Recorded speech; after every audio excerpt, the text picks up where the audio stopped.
Well, your staff should have told us that.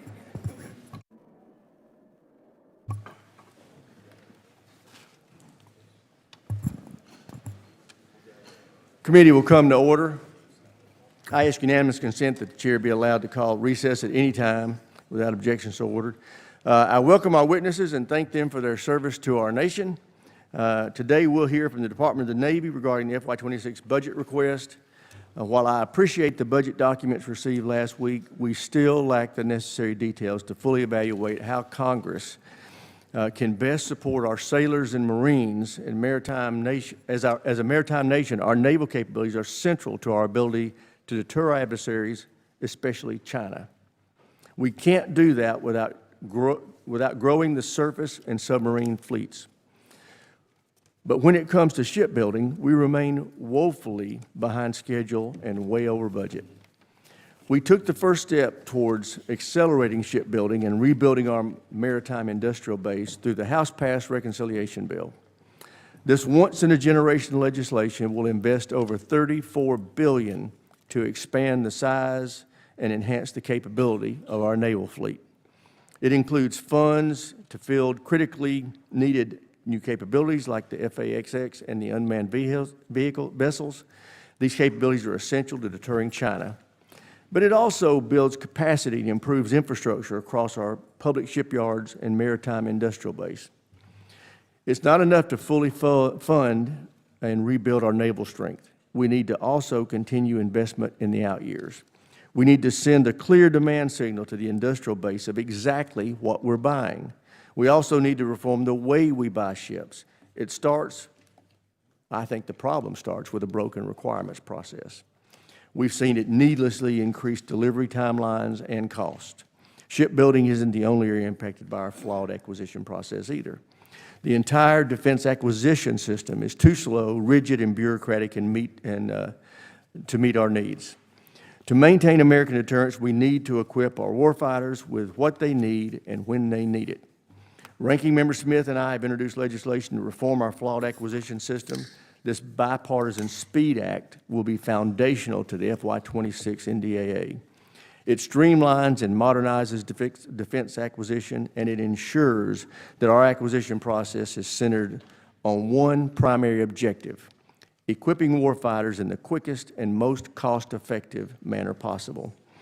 I look forward to working with my colleagues in the administration on this effort. I know that Secretary Phelan has spent a lot of time examining the problems with the Navy's acquisition process and shipbuilding capacity. I was happy to hear the Secretary is encouraging the use of creative teaming agreements between our traditional shipbuilders and our non-traditional defense companies to expand the nation's maritime and submarine industrial base. I commend him for taking on these complicated issues with a new perspective and innovative solutions. I look forward to hearing his thoughts and recommendations on how to make further improvements. Beyond our acquisition issues, I continue to be concerned with the overall readiness of our naval fleet. We need to realize the 80% surge-ready vision for the entire fleet, including our amphibious forces, in the near future. At the heart of this amphibious ship challenge is the Navy's inability to adequately support amphibious force structure. Half of the amphibious fleet is in unsatisfactory condition, and as a result, we can no longer support a heel-to-toe deploy of our Marine Expeditionary Forces, and that's unacceptable. Our amphibious forces are the bedrock of our rapid response force and essential for the projection of power in the Indo-PACOM area. We need to fix this problem as soon as possible. I look forward to hearing from our witnesses on how we can work together to ensure our sailors and Marines have the resources they need. And with that, I yield to the ranking member for his opening statement. Well, thank you, Mr. Chairman. I think you summed up the situation quite well. I agree with pretty much everything you said. Budget, starting with that, a couple problems with the budget. One, we don't have one. It's very late. It's later than it's ever been, which gives a degree of uncertainty to the process here that is very difficult to deal with. I spoke with Secretary Phelan yesterday. We tried to talk through a couple ships here and there. We don't know what's going to be asked for and how that's going to work. That process needs to get started soon. Even when we do get the budget, we still have major challenges. We have demands that far outstrip the resources that are available, which means we're gonna have to get smart about how we spend our money. A quote I've used often in this committee from Winston Churchill: "Gentlemen, we're out of money, now we're going to have to think."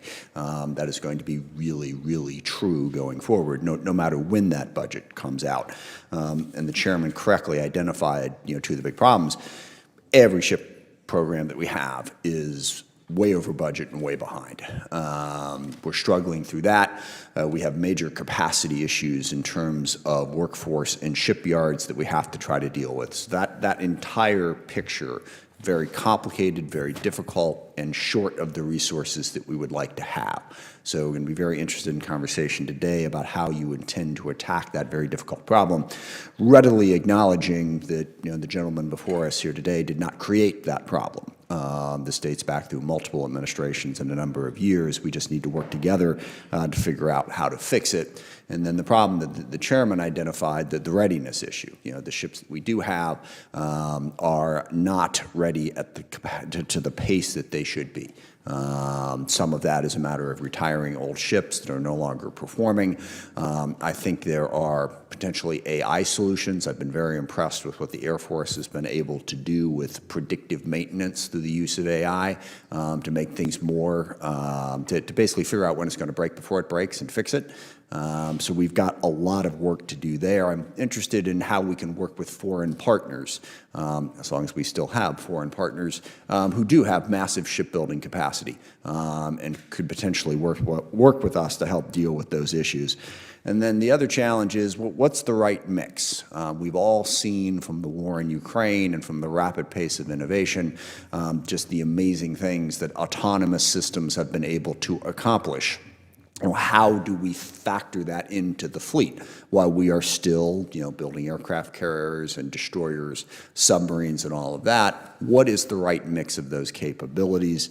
And then the final point, what has really become the battle, is survivability. Being able to have missile defense capabilities, counter-drone capabilities, secure communications, to make sure that we can continue to communicate with our weapon systems as they're being deployed in the face of adversary efforts to disrupt that. All of that needs to come together in a coherent plan. We are clearly not there at the moment, but in the next couple of months, as the budget comes in, as we begin to work through this, those are the challenges that we're all going to have to work together to try to meet. It's not going to be easy. I don't pretend that anyone has, a simple answer or that it's any one specific person's fault. But these are major, major challenges that we're going to need to resolve if we're going to be able to meet the defense needs and the national security needs of our country. With that, I yield back. Thank you. Ranking Member yields back. I'd like to now introduce our witnesses. The Honorable John Phelan, Secretary of the Navy, Admiral James Kilby, Acting Chief of Naval Operations, and General Eric Smith, Commandant of the Marine Corps. Welcome, gentlemen. Thank you for your service to our country. Secretary Phelan, we'll start with you. You're recognized for 5 minutes. Great, thank you. Chairman Rogers, Ranking Member Smith, and distinguished members of the committee, thank you for the opportunity to appear before you today alongside General Smith and Admiral Kilby. I'm grateful to President Trump for the trust he's placed in me to lead this department and serve as the 79th Secretary of the Navy. I'm also grateful to this committee for your continued support of our Navy Marine Corps team. Distinguished members of this committee, my North Star as Secretary is readiness. Before a dollar is spent on any capability, an exquisite platform, or infrastructure, I will always ask the following question: what is the impact to our readiness? And does it increase or does it add to it? If the answer is no, we will not spend that dollar. As stated to this committee before, I'm focused on 3 priority areas. First, strengthening shipbuilding in the maritime industrial base. Second, fostering adaptive, accountable, and innovative warfighter culture. Third, improving the health, welfare, and training of our people, our sailors, Marines, and their families. Since my confirmation 2.5 months ago, I've been on a listening and learning tour. I've traveled across the country and visited some of our allies overseas. I visited our public, private, and overseas shipyards, as well as our installations. And I've met with many of our sailors, Marines, and shipyard workers. What I have learned is this: we are still the dominant naval power, but our adversaries are closing the gap at a concerning and accelerating rate. We need to make important cultural and strategic changes in order to maintain our competitive advantage. And we need to address a culture, one riddled with bureaucratic decision-making and gold-plated requirements, that is endemic to this department. Because there is no doubt we are operating in a world that is more hostile and unpredictable. As evidenced by recent conflicts, warfare as we know it is changing dramatically. China is no longer just a pacing threat. It is our primary competitor, both economically and militarily. With their naval fleet nearing 400 ships, China's goal is not the defense of its homeland only. It is the forward projection of power and influence. In the Indo-Pacific, our Navy Marine Corps team is deepening cooperation with our allies and partners to strengthen deterrence and keep open our sea lines of communication. At home, they are supporting Homeland Defense through Task Force Zapper, providing surveillance, logistics, and manpower at the southern border. And in the Red Sea, they've defeated scores of missiles and drones from Iranian-backed Houthis, helped defend our regional allies, and guaranteed access to a major artery of global trade. Our global presence sends a clear message to the world. The United States Navy and Marine Corps are prepared and ready to fight and win anytime and anywhere. However, our naval superiority is under threat. For too long, we have allowed our shipbuilding industry to erode, hollowing out the very capacity we need to maintain credible naval deterrence. That must change. Rebuilding our maritime industrial base is not just a matter of economic policy, it is a national security imperative. President Trump's executive order on restoring America's maritime dominance highlights that urgency and has begun to put us on the right path. I have been to 10 shipyards, 7 here in the United States and 3 overseas, and I've spoken directly with shipyard leaders and the hardworking tradesmen essential to our maritime operations. I now have a clear picture of our challenges, and I'm developing a plan to fix what's broken. We need to act with urgency, and this will take a whole-of-government approach to rebuild our capacity and expertise. We are developing a deliberate, actionable plan to restore our industrial base, but we cannot do it alone. Congress, private industry, and the Department of Navy must work collaboratively if we are serious about ensuring our naval superiority. In closing, it is clear that our greatest asset is the extraordinary men and women who serve, our sailors and Marines. We will continue to invest in them through smarter recruitment, better training, and targeted retention efforts to retain top-tier talent. And we will prioritize quality of service initiatives to ensure that our sailors, Marines, and their families have the resources they need. Marine General Charles Krulak aptly stated that the future of an organization is in the hands of the privates in the field, not the generals back home. Our job, my job, is to ensure they have every tool, every advantage, and every ounce of support they need to succeed. Thank you for your support. I look forward to your questions today. Thank you, Mr. Secretary. That's our job, too. I appreciate you highlighting that. Admiral Kilby, you're recognized next. Chairman Rogers, Ranking Member Smith, distinguished members of the committee, thank you for the opportunity to testify on behalf of the United States Navy today. Your Navy provides the nation with sea power and sea control that is needed to preserve our way of life and ensure our security and prosperity. Your oversight and funding ensure we are ready when the nation calls. I'm pleased to testify alongside Secretary Phelan, who brings needed and unique skills and experiences to help us accelerate the work of the Navy, and alongside my partner, General Smith, the Commandant of the Marine Corps. In the past year, our sailors have defeated hundreds of drones and missiles and executed dozens of strikes from the Red Sea and the Eastern Mediterranean. They have strengthened alliances and deterred Chinese aggression in the Western Pacific, and they have supported operations on the southern border. They have maintained an unbroken strategic deterrent with our ballistic missile submarines. In short, the Navy, integrated with the Joint Force, remains postured and ready to fight and win. We remain committed to a strong global Navy, one that is prepared to defend our homeland, deter our adversaries, and prevail in war. We are laser-focused on China as our most consequential opponent, and while strengthening our deterrences or defenses in the homeland. We prioritize our operations, training, and readiness accounts to ensure our naval forces remain ready, resilient, and able to execute national tasking. The Navy and Marine Corps preserves peace through strength through investments in our strategic deterrence, our defense industrial base, and our installations via initiatives like the Shipyard Infrastructure Optimization Program. Most importantly, we are continuing our strong commitment to our people, our sailors, our Navy families, and our civilians through pay raises and investments in quality of service such as unaccompanied housing and child care.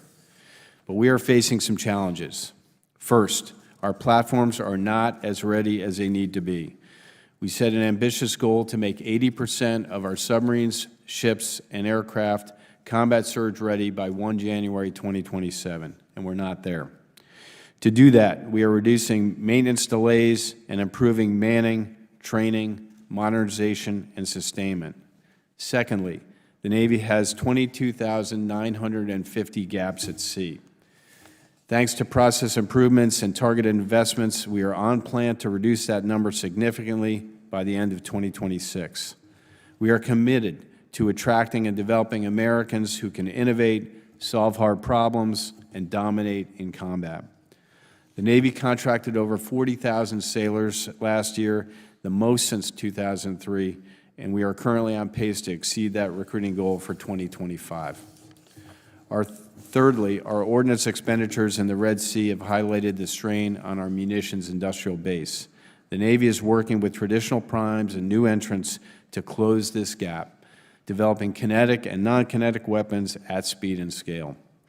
In all of these efforts, consistent and predictable funding is foundational. We appreciate the continued support of this committee. In closing, I'm proud of our Navy's accomplishments in the past year, and I'm excited about the growing consensus that is powering our maritime rejuvenation. This whole-of-government and whole-of-nation approach is essential to our security and prosperity. We have work to do to ensure that we remain the most powerful Navy in the world for the next 250 years. Your leadership and support are critical in achieving this imperative. On behalf of the sailors and civilians and families around the world, thank you. I look forward to your questions. Thank you, Admiral. General Smith, you're recognized.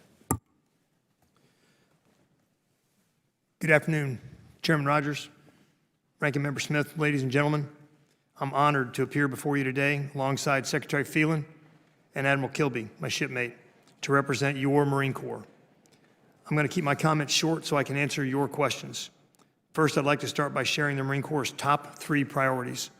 First is restoring a 3.0 Amphibious Ready Group Marine Expeditionary Unit presence. This simply means 1 Amphibious Ready Group constantly deployed off the East Coast, 1 constantly deployed off the West Coast to cover down on the totality of the Pacific, and 1 episodically deployed out of Okinawa, Japan, our FDNF, our Forward Deployed Naval Force. The Amphibious Ready Group with the Marine Expeditionary Unit embarked is the most versatile tool in our nation's inventory. It is truly the Swiss Army knife of the Joint Force. We're working closely with our Navy partners to maximize this capability. My second priority is accelerating force design. Force design is our journey to adapt to the changing character of war. The nature of war remains constant, but the character changes. We're in the implementation phase now. We're fielding new capabilities and reshaping formations across the force, from our Marine Expeditionary Units and Marine Littoral Regiments to our Marine Expeditionary Forces. And finally, improving quality of life. Every Marine deserves a clean, safe place to lay their head down at night. Barracks 2030 is how we're getting after this. This is our most consequential housing investment in history. It is a quality of life issue that goes beyond our barracks. We're also investing in the well-being of Marine families, because you recruit the Marine, but you retain the family. And retaining our Marines means supporting those who stand beside them. I'll close with this. Your Marines remain the most ready when the nation is least ready. That's our mantra. A forward-postured force, trained for combat, and built to deliver flexible, lethal options anytime, anywhere. Thank you again for your trust and support, and I look forward to your questions. Thank you, General. I recognize myself first for questions. Secretary Phelan, since you took your position, you've been conducting reviews of shipbuilding programs. Can you tell us what your takeaways are from those reviews, and what are your plans to get our shipbuilding programs back on track? Thank you, Chairman. Unfortunately, I don't have good news. All of our programs are a mess, to be honest.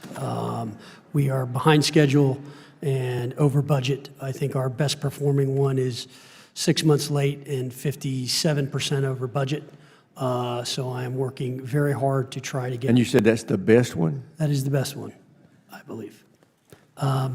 So we are working very hard to get these fixed. Now, I think the Navy has begun to make some rapid changes at the public shipyards, and we've been talking. I've met with both with Electric Boat and Huntington Ingalls when I was at their yards in terms of some of the changes we were trying to make to shift the schedule left, particularly on those platforms that are extremely important, like the Columbia and Virginia-class submarines.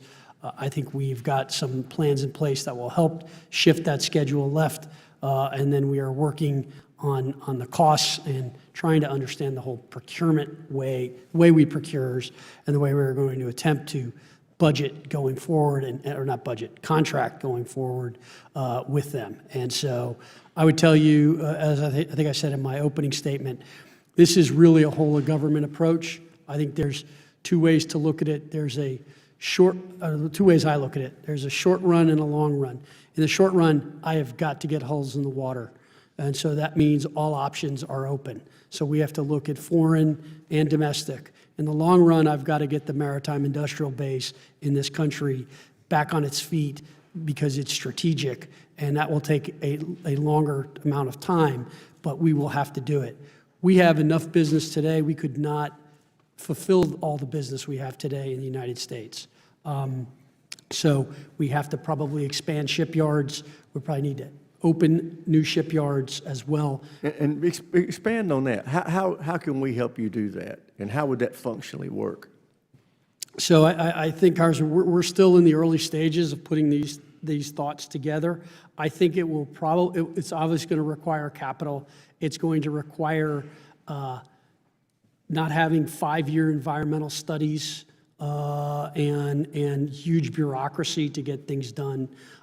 We will need to move with speed. And I think, I look forward, once we have that plan, to working with this committee and coming to you with some real specifics around it. But, I feel like I'm in a perpetual game of whack-a-mole whenever I kind of unveil something or look at some new program. Right now, I've been very focused on the subs because it is critical and we need to get that done. And we just recently did the Virginia contract. We've got another big contract coming up, which we need to deal with. I'm just kind of step by step going through. Now I got to deal with carriers, then I'll deal with DDGs. And we will just go step by step through each one of these and try to get that done and figure out, diagnose the problems and get them done.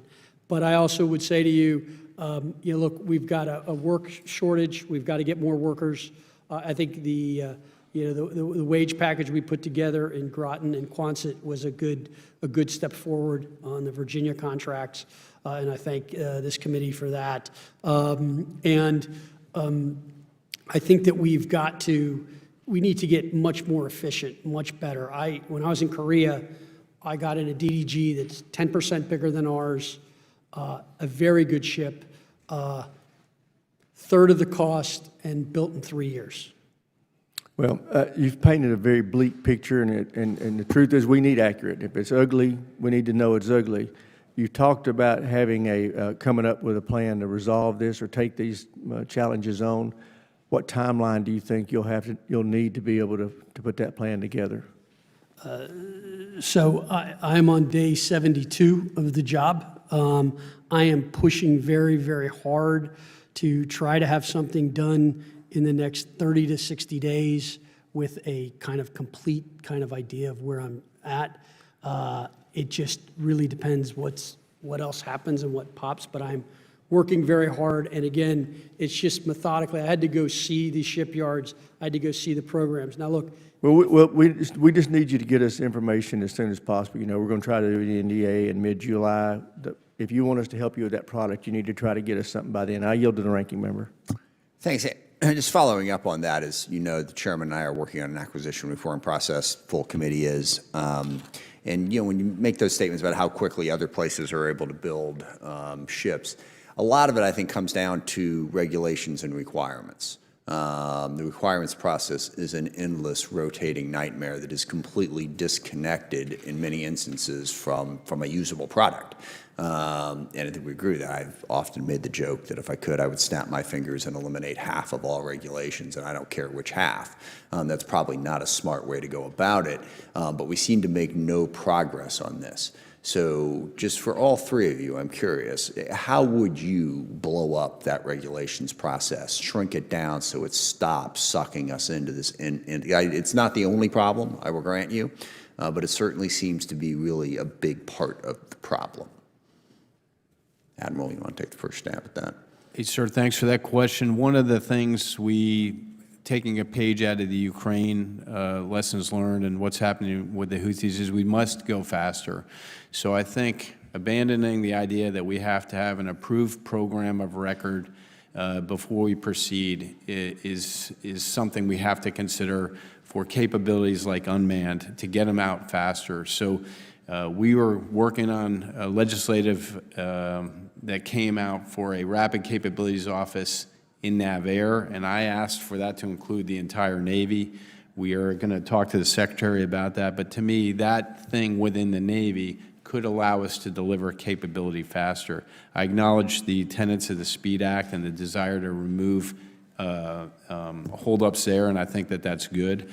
My sense is we're going to need some rigidity to make our traditional platforms, some consistency that allows you to fund and develop things and have confidence in the program, and at the same time, some flexibility to develop unmanned things that we're not wedded to. So we are doing that with PAC Fleet and supporting them, trying to get them a capability by 1 January 2027 for a missionary we call non-traditional sea denial, which is largely unmanned. I think that is a good foreshadow of where we need to go. Thanks. General Smith, I don't know, or Secretary Phelan, you want to go first? Thanks, sir. Sir, I'd echo my shipmate, Admiral Kilby. You know, for an example, drone technology. We can additive manufacture and 3D print drones right now. We're doing it at Quantico. Yep. What we need is the authority to operate them, the authority to train with them. And so being able to do additive manufacturing and 3D printing without relying on a specific vendor to produce something for us is really key. Because I don't want to have to pay a vendor for something that I can do myself. Yeah, we would love to empower you on that step as part of our reform effort. Mr. Secretary? So a couple things. One, you know, look, we have the Navy in particular, as you alluded to in your opening statement, we have been deferring maintenance on ships. We have underinvested in our infrastructure. And all those bills are coming due. We are kind of at the end of what we can defer. And that's one of the problems that's going on. So I don't think the Navy's totally to blame, to be honest. The problem also is requirements happen both from the Navy and from this body to some extent. Yeah. And people... We are part of the problem. I readily acknowledge that, and something we need to fix. Yeah, and we need to really try to get that resolved. I think the other thing, just in the Navy's defense, a lot of these things are brand new. These submarines we're building right now they look a lot like old submarines. They are very different. Same thing with the carriers. So some of the problems we've had is first in class, and the problem is, I think with the Navy, we tend to want to have everything perfect before we start it. And we've got to stop that. We've got to get it in the water, let's iterate, and then make the second and third one better. The other thing is we tend to create multiple classes of things. So take the V-22, I think there's almost 438 of them. We have 70 different varieties of V-22. Okay, now I'm still waiting for the comprehensive report on that to understand it. But to your point, we've got to get the requirements down. We've got to make this simpler. There's one thing when you're building, and it's a business I know very well. It's called schedule. If you don't stay to the schedule, you are going to be over budget and you are going to get killed. Well, the phrase "the perfect, the enemy of the good" is just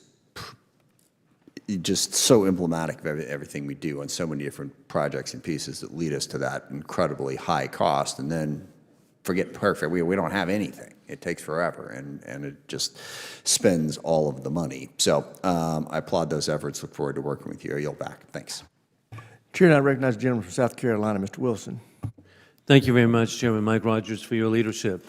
And indeed, I'm really grateful to be here with you. Each of you, I'm a Navy dad. As I mentioned to you, my son just retired, Lieutenant Commander at Beaufort Naval Hospital, and just appreciate he glued the Marines back together at Parris Island and at Marine Corps Air Station. And then I'm grateful, too, that my late father-in-law received the Navy Cross as a Marine. He was part of a contingent of Clemson cadets that actually seized Shuri Castle at Okinawa, the castle of the Ryukyu Kingdom. And so we identify. And then I was on ground level. I was, in high school, a Sea Cadet at the Charleston Naval Base. So I particularly appreciate what you do. We appreciate all of you for a strong America through peace, through strength. We are in a Cold War we did not choose, between dictators with rule of gun invading democracies with rule of law. War criminal Putin, the regime in Tehran, and the Chinese Communist Party continue to modernize their capabilities and rapidly expand what we are forced to react to, and we have changes in the battlefield. President Donald Trump is correct. The Iranian regime must not have a nuclear bomb to achieve their goal of death to Israel, death to America. The U.S. must remain ahead of our adversaries to ensure we do not fall behind, again, with the goal of peace through strength. With that in mind, Mr. Secretary, and also I want to congratulate you. I have a grandson at SMU, junior, okay? So I know your academic background is extraordinary. It's almost as good as the Naval Academy. We are witnessing the unprecedented buildup and modernization of China's military. They're building ships at an alarming rate, and their defensive capabilities continue to expand. What more can be done with sufficient Navy resources to deter or fend off an attack on Taiwan by the Chinese Communist Party? Yeah. I'll start, sir, and yield to the Secretary. You know, we've been studying this in the Navy for a long time. We have a global series of war games we conduct at Newport at the Navy War College, and we have very experienced commanders like Admiral Paparo and Admiral Kaler, who their responsibility is to work this. There are 5 areas we are focused on in the Navy: long-range fires, counter C5 ISRT, which is being able to counter the Chinese ability to track us, terminal defense of our ships, because we've got to be able to defend them, and contested logistics. The last area is this area called non-traditional sea denial. And that came out of study and thought from Admiral Paparo when he was the Pac Fleet commander that we needed to make Taiwan a very difficult target to take. So we're investing in those. We're experimenting in those. I was, several weeks ago, I was out in San Diego with Admiral Kaler and Admiral Paparo as they were working some of these technologies together to deliver them at pace. So I think the Navy views ourselves as a central point for Admiral Paparo, who is the combatant commander responsible for this, to prevent that from happening, and we are focused on it. Well, I want to thank you because indeed it's peace through strength and protect the people of Taiwan, and then hopefully the Chinese Communist Party see the unintended consequence, of my view, of failures by war criminal Putin, which is strengthened NATO. Who would imagine with Finland and Sweden now being members, but aside from that, Germany going to 5%. So truly the Communist Party needs to see that an invasion of Taiwan would be catastrophic. And then, General Smith, in your testimony, you mentioned the lessons learned from war criminals Putin's unprovoked invasion of Ukraine. And, for example, with the UAVs, how is the Marine Corps preparing? Congressman, thanks for that. What we know is if you can be sensed, you can be targeted, and if you can be targeted, you can be killed. So first, you have to have a lower signature going in. You have to mimic or be able to cancel out your own signature to hide in plain sight. And that's something that we're working on very, very hard. You also have to be able to protect yourself against drone technology. So our counter-drone technology, basically our MRIC, our medium-range intercept capability, other counter-drone technologies that we're working on, that is key to being able to protect our Marines on the ground, wherever they may be in the Pacific or be it in the EUCOM AOR. Thank you all for your great service. And one point, too, at Parris Island, I was there, and to see young people talking to their family members saying, I'm the slug and human debris you sent here. You changed personnel very well. Thank you. Chair, and I recognize the gentleman from Connecticut, Mr. Courtney. Thank you, Mr. Chairman, and thank you again to all three witnesses for your testimony this morning. Secretary Phelan, I want to publicly thank you for releasing the wage improvement funds for submarine workers that Congress authorized and funded last December. Those funds, which were released on April 30th, made a critical difference to settle the Marine draftsmen's contract impasse, as well as boost the wage rates of metal trades workers in southern New England by 30% over a 5-year span. This wage increase for our shipbuilders is going to create the separation in terms of the labor market to make sure that these jobs bring in new hires as well as retain workers, which again, Admiral Rucker did some amazing work in terms of analyzing that issue last year. And again, the timing of your decision, as I said, made a critical difference. I also want to point to your testimony, pages 13 and 14, where you gave very vigorous support for AUKUS. And echoed actually Admiral Paparo when he testified here a few weeks ago about, again, the advantages to the U.S. In terms of AUKUS. Your testimony walked through the joint training that's happening right now between our two navies, as well as joint training in terms of shipyard workers from Australia, Guam, and Hawaii, which again is going to, I think, enhance, not burden, U.S. readiness. I was wondering if you could talk about that for a second. Congressman, thank you for the question. Yeah, look, submarines are our critical asymmetric advantage, and obviously Australia and the United Kingdom are our closest allies, and in particularly in the undersea domain. My immediate concern as Secretary of the Navy is to improve our submarine production rate and our maintenance throughput so that we can make sure that we are meeting all of our commitments, our internal commitments, and then any future AUKUS commitments. But I need to do that without making sure we're sacrificing any combat capability for the combatant commanders that we need in the Western Pacific. Having said that, I mean, I think that as you and I discussed when you were in Groton, again, there were 2 delivered last year, New Jersey and Iowa. There are going to be 2 delivered this year, Massachusetts and Idaho, and there'll be 2 delivered the following year, Arkansas and Utah. Again, but as your testimony stated, you know, really the advantages of AUKUS, which Admiral Paparo emphatically stated also, is that it actually enhances our position in the Indo-Pacific, creating an Indian Ocean rotation out of Perth. Again, as well as getting deeper collaboration, which is critical to the Indo-Pacific. So again, I would encourage you, again, to sort of continue, obviously, working with Congress. We authorized the AUKUS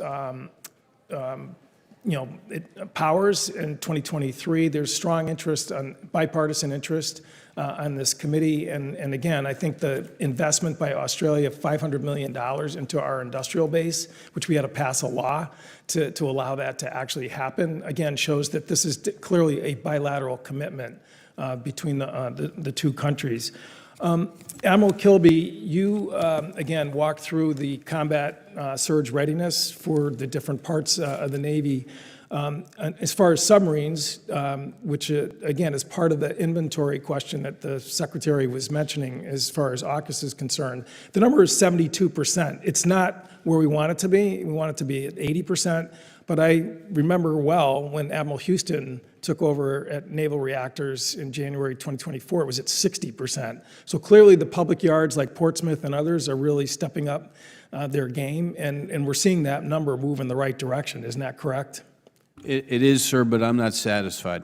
I think there's work to be done here. I don't mean to be, a negative about it, but I'm focused on 80%, and you have to have an audacious goal to change people's behavior. And so my belief is we've got some efficiencies we can get at. I think there's some focus we can apply to both submarines and aircraft carrier production and workers, and we can really empower that worker and take barriers away, the same barriers that we talked about. But I just remind you, this committee, was ahead of the curve in terms of getting PSYOP money so that these public yards can finally belatedly, get the capacity to get those boats moving out. And it's happening in real time, as anyone visits Portsmouth can see vividly.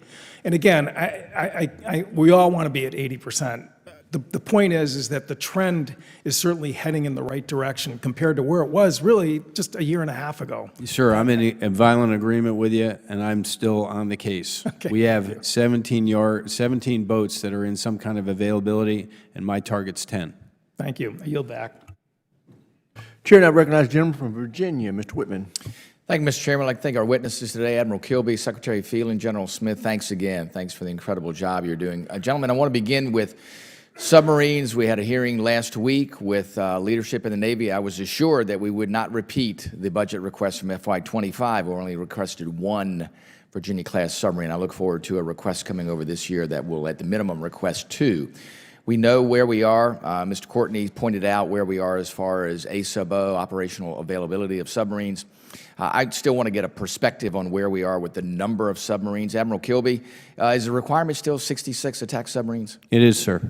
Are we anywhere close to that at this point? We are not. Do we still have the plan to recondition some 688s to repower them to help us get closer to that number? Yes, sir, we do. Secretary Phelan, I know that you've talked a lot about the importance of submarines. It is the one significant strategic advantage that we have over the Chinese, and we know too the AUKUS agreement is incredibly important. Will you commit to work with Congress to make sure that we are getting as quickly as we can to producing 2 Virginia-class a year, 1 Columbia-class per year, with the goal of producing 2.3 Virginia-class submarines per year in order to meet not only our requirement, but also the requirement we've committed to under AUKUS? Congressman, thanks for the question. I know it's important to you. Obviously, our submarine production... Well, it's important to the nation, too, so that's not just to me. I understand. Look, our submarines, as I said, are critical. That's why it's the first yard I went to and where I spent the most time. We are committed to getting to our production rates up, to getting us what we need. So, yes, you have that commitment. Let me jump over, Secretary, to carrier production, another important part of that. We know the span of platforms is going to be key. I want to make sure that we are all here on the same page as far as the importance of a long lead time material purchase, especially for things like CVN 82. I've been assured that we are on track to be able to do that. This year, I think, needs to be that first step in that direction. And we know when we bought 2 carriers at a time, when we bought 80 and 81, we know how much money we saved in doing that. We know what it does to provide certainty to the industrial base. We know that we have to do the same, I believe, with CVN 82 and 83. Will you commit to working with this committee to make sure we keep our aircraft carrier production on track with the same efficiency and scheduling that we've been able to achieve with CVN 80 and 81, as we will, hopefully, with the path for CVN 82 and 83?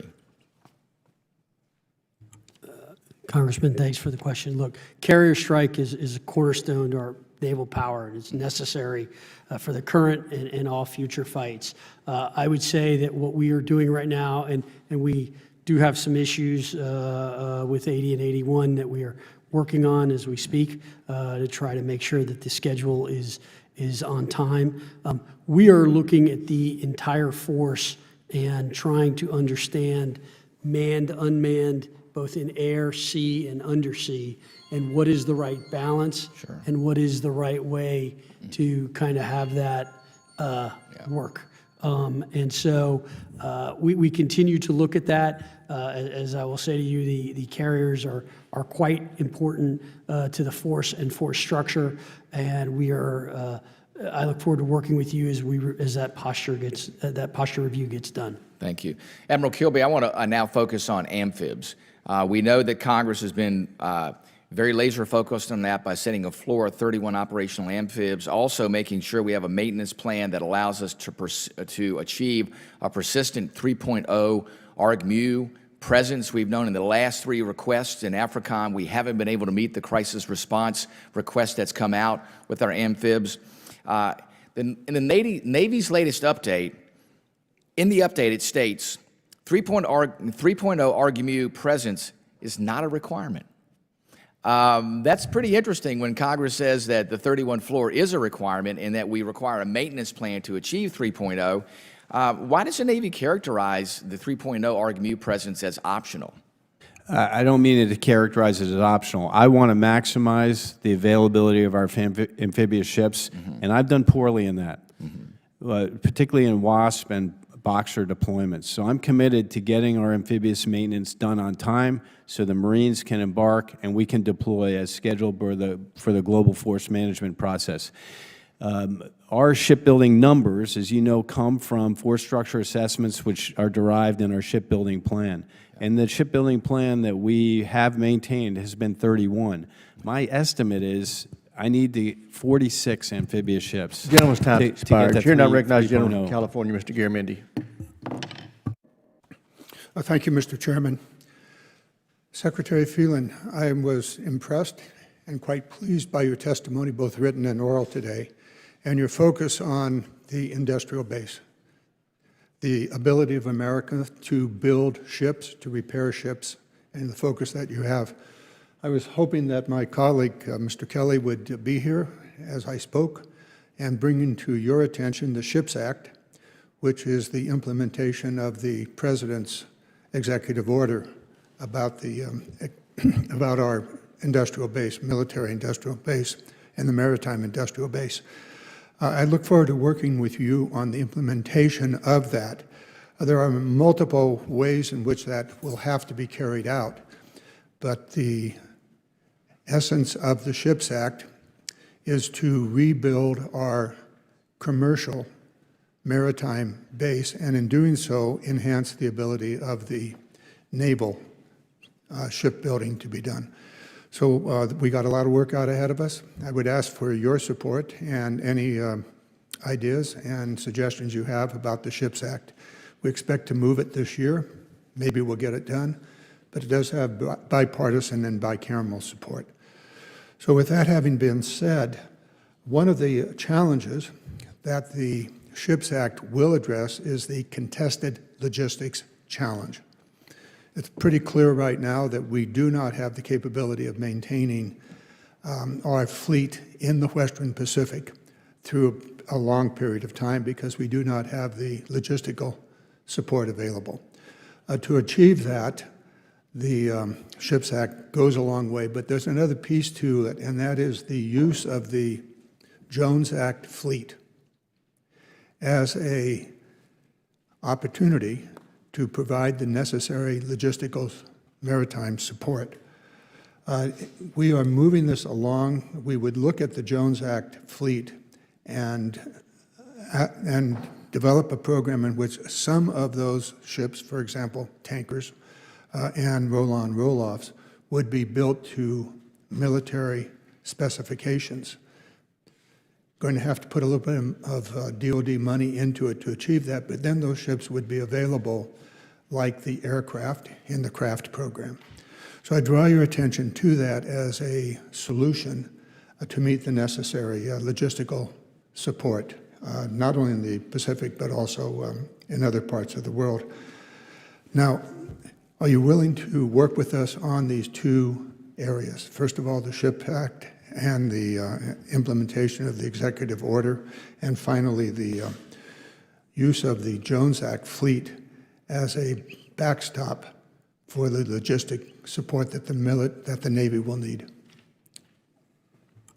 Thank you, Congressman, for the question, and I know it's an issue important to you and that you've spent time on. Look, I think the SHIPS Act has a lot of great aspects to it, and we have given some of our comments in on it, so I think it is critical to helping us with the maritime industrial base.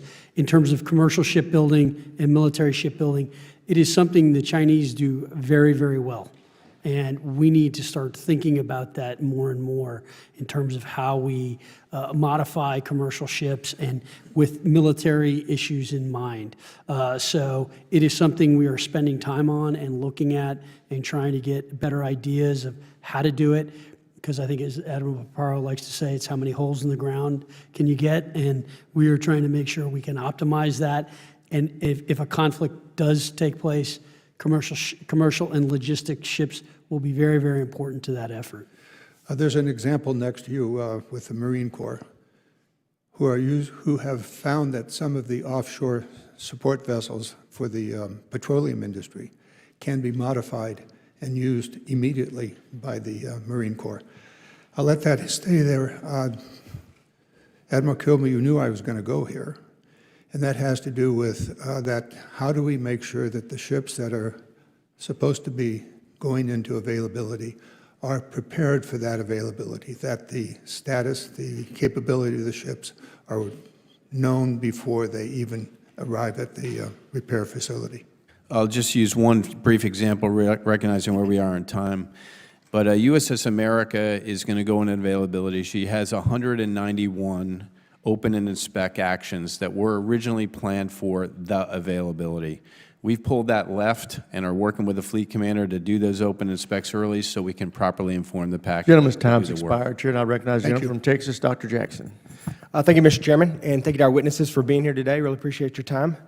Earlier this year, the U.S. Navy announced the future Bethesda-class expeditionary medical ship will be named the USNS Portsmouth. This modernized vessel will deliver life-saving capabilities, sailing faster than both the Mercy and the Comfort, while providing world-class forward-deployed medical care wherever needed.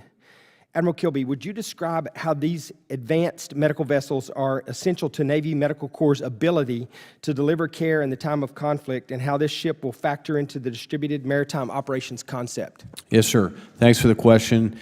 I've been involved with this effort for some number of years, really excited about the medical community running at this and working to get involved in the requirements process, and they worked faster than most.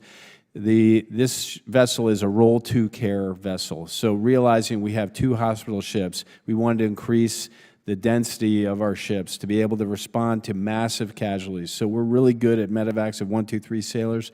We said, what if we have 50 sailors in the water? How do we respond to that? And this ship is a response to that action. So it really gets at the contested logistics problem, and we need to continue to work for solutions like that. But I'm optimistic about this ship and what it will do for us, sir. Yes, sir. Thank you. I appreciate that. I know there's some challenges, especially this year with the budget, with the shipbuilding capacity, but I do think it's important, like you do as well, and I think especially when you're looking at the Indo-PACOM theater, it's critical.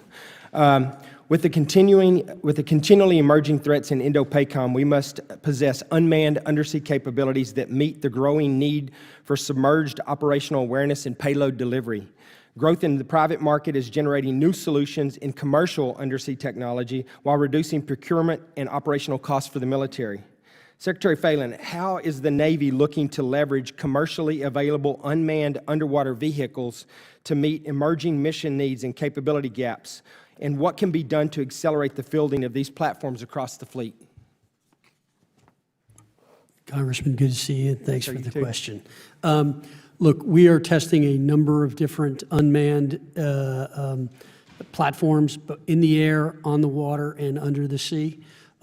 We are definitely pushing very hard with new companies. When I traveled to Indo-PACOM and then came back, I stopped in Los Angeles and spent some time with a big 3D manufacturing company and another company, Admiral, who's doing some things that we're testing. Ceronics, another company that the Navy is testing products with. So, and Sail Drone is another one which I met at the Sea Air Space conference here. So we are testing a number of different ones to see, and I think one of the keys, and I think where we need to kind of change in the Navy, again, this comes to a cultural change. We tend to test it, and then if it doesn't work, we're like, next. In the private market, as you know, we iterate. Tell us what's wrong, tell us what's not working, let us try to fix it and make it better. And so this Rapid Technologies Office that the Admiral and I have been talking about is another way of doing that. And I think, look, to be perfectly honest, I think one of the things we need, and I hope the speed legislation covers this, is we need flexibility when it comes to unmanned, because the technology is moving so rapidly. If you look at what happened in the Ukraine and that recent conflict, that was a very different drone than one they had a month ago. And so to be stuck with a program with that platform, we can't have that. So we are going to need more flex when we spend, particularly in unmanned, because of the speed. And so I think the way we procure on unmanned is something that I look forward to working with this committee on and doing that. If there's specific programs, I know Admiral Kilby could address that. Yes, sir. I think you're absolutely right. I think the companies you mentioned, Admiral, Saronic, people like that, they're ready, they're willing, they want to do this. And I think like we've learned a lot over the last few years with what's going on in Ukraine and Russia and what's happening in the Red Sea. We have to get on top of this. This is where the future's at. And, you know, obviously anything we can do from this committee to help, I will be anxious to assist that. With that, I yield back, Mr. Chair. I thank the gentleman. And Mr. Secretary, I would urge you, I know you've got a lot on your plate, but make sure the folks that are with you that work on acquisition are looking at our SPEED Act, and if there's things that we need to add that aren't in there, it is a product that's still evolving and developing, and I would say the same thing to the General and the Admiral. We want your input. We want this to be meaningful reform that's going to make a difference so we can get after these rapid technological advancements, because you're exactly right. We cannot keep doing things the way we've been doing it and expect to be successful in the future with what you just described. So I ask for your help. With that, I recognize the gentleman from Massachusetts, Mr. Moulton. Thank you, Mr. Chairman. General Smith, I've questioned you repeatedly over the past 2 years about what actual progress Marines have made on the ground in the Pacific, putting the theory of force design into practice to meet the China threat. Having recently returned from the Philippines, I was more impressed than I imagined with what your Marines have already achieved. So please keep pressing. General Smith, I also questioned you repeatedly about what the realities are on the ground in Quantico, where you're training the future leaders of the Corps, and I'm concerned that standards have been lowered to keep up graduation numbers. Part of the blame, I know, lies with some of my colleagues here in Congress, so I want to make clear that many of us want you to keep standards high. He is the best who is trained in the severest school, and students who fail should be out, period. General, when the basic school used to require a 20-mile hike, but that has now been reduced 25% to 15 miles, how is that not lowering the standard? Yeah, Congressman, thanks for that question, and I appreciate your continued advocacy for the basic school. As you know, we produce the most lethal warriors there. We have simply modified our standard. When I went through the basic school, we conducted a 25-mile McCrest hike, carrying full kit, carrying a base plate, a bipod. I understand, General, but here's my problem. The We didn't McCree need to do standard that. in the fleet is still 20 miles with 70 pounds. Right. So you're training, you're asking Marine leaders to meet a standard below what they'll have, what Lance Corporals and PFCs they'll lead in the fleet have to meet. Well, what I would say, Congressman, is most of the officers coming out of the fleet, coming out of TBS are not infantry officers. Those that are infantry officers will go on to the infantry officer course, where, as you know, the standards are incredibly high. Right, but if you're a logistics officer assigned to an infantry battalion, you still have to march with the battalion, You right? do, you do. So, General, have you graduated any officers from TBS who failed to make the 15-mile hike? We have not, sir. Okay, I've heard that's not the case from basic school students themselves when I had lunch with them back in February, so please take confirmation of that for the record. General Smith, do you still believe the Marine Corps philosophy of train how we fight? I do. So I checked with the Marines in the Pacific, and they don't have ice baths to cool off when you get hot. We didn't have them in Iraq either. So why is that luxury afforded to officers at TBS at every hike break? Well, what I would say, Congressman, is we want to train smarter, not harder. Well, So do they understand that their Marines will not have that in the fleet? They do understand that, but if I have that ability to provide that additional care, then I'm going to do that to make I just sure want to that make sure officers they're trained to a warfighting standard. They are warfighting focused, I guarantee you, Congressman. I don't believe that the Chinese Army has ice baths. Now, the Corps is proud of making its numbers when every other service has failed, but top-line numbers are only as good as the Marines who make them up. So that's why I want to make sure you feel the pressure from this committee to keep up those standards. Admiral Kilby, if you were defending the Taiwan Strait, what would you rather have, one aircraft carrier or $13 billion worth of unmanned systems? It's a hard question to answer without qualifying questions, but if I could put those drones on Taiwan, I'd put them on Taiwan. Well, I'm good. I'm glad to hear that. Many admirals have not answered that question the same way, but I'll tell you, every junior officer that I've asked this question of, and I ask this question a lot, has said what you just did. which is we'd rather take that $13 billion aircraft carrier money and put it towards unmanned systems. I did have a qualifier, though. I get it. We don't have time for all the qualifiers. But General Smith, drones are now responsible for over 70% of casualties in Ukraine, more than any other weapon system combined. What portion of the Marine Corps budget is spent on unmanned systems?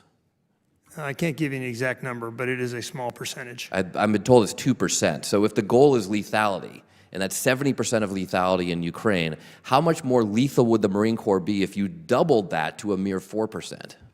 Yeah, we would obviously be more lethal. And how much time does each lieutenant at TBS spend taking out targets with drones? I'll have to get back to you on that with an exact answer, but the Okay. answer is limited. It's limited. How much time does each lieutenant spend taking out targets with rifles?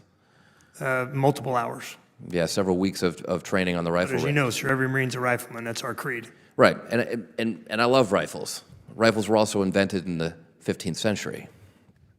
Look, horses are still great animals too. I just wonder whether we should have more horses at Camp Pendleton than we have drones at TBS. We've got to aggressively make sure that our warfighters are prepared for the future fight. And the future fight is today, when in Ukraine, 70% of casualties are with drones. So I want to see those Marine lieutenants out there getting drones on target as much or more as they're doing that with their rifles. Thank you, Mr. Chairman. I yield back. I thank the gentleman. Chair, and I recognize the gentleman from Mississippi, Mr. Kelly. Thank you, Mr. Chairman.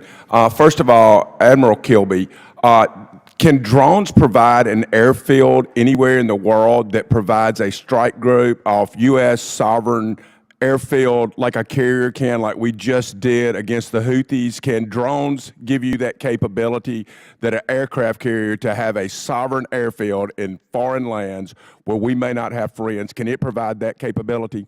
No, it cannot. Okay, thank you. And General Smith, rifles were invented a long time. I just got a Mississippi rifle given to me for my retirement. But it is a percussion cap, 58 caliber rifle ball that you can load 2 times in 3 minutes. That is 19th century technology. Would you agree the firearms that we have today are not 15th or 16th century capabilities? Yes, sir. Our M16s are quite modern.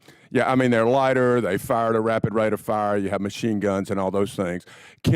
To your knowledge, can drones by themselves replace Marines and make moral or quick decisions that all the data is not in for on a battlefield, the same that a Marine rifleman can?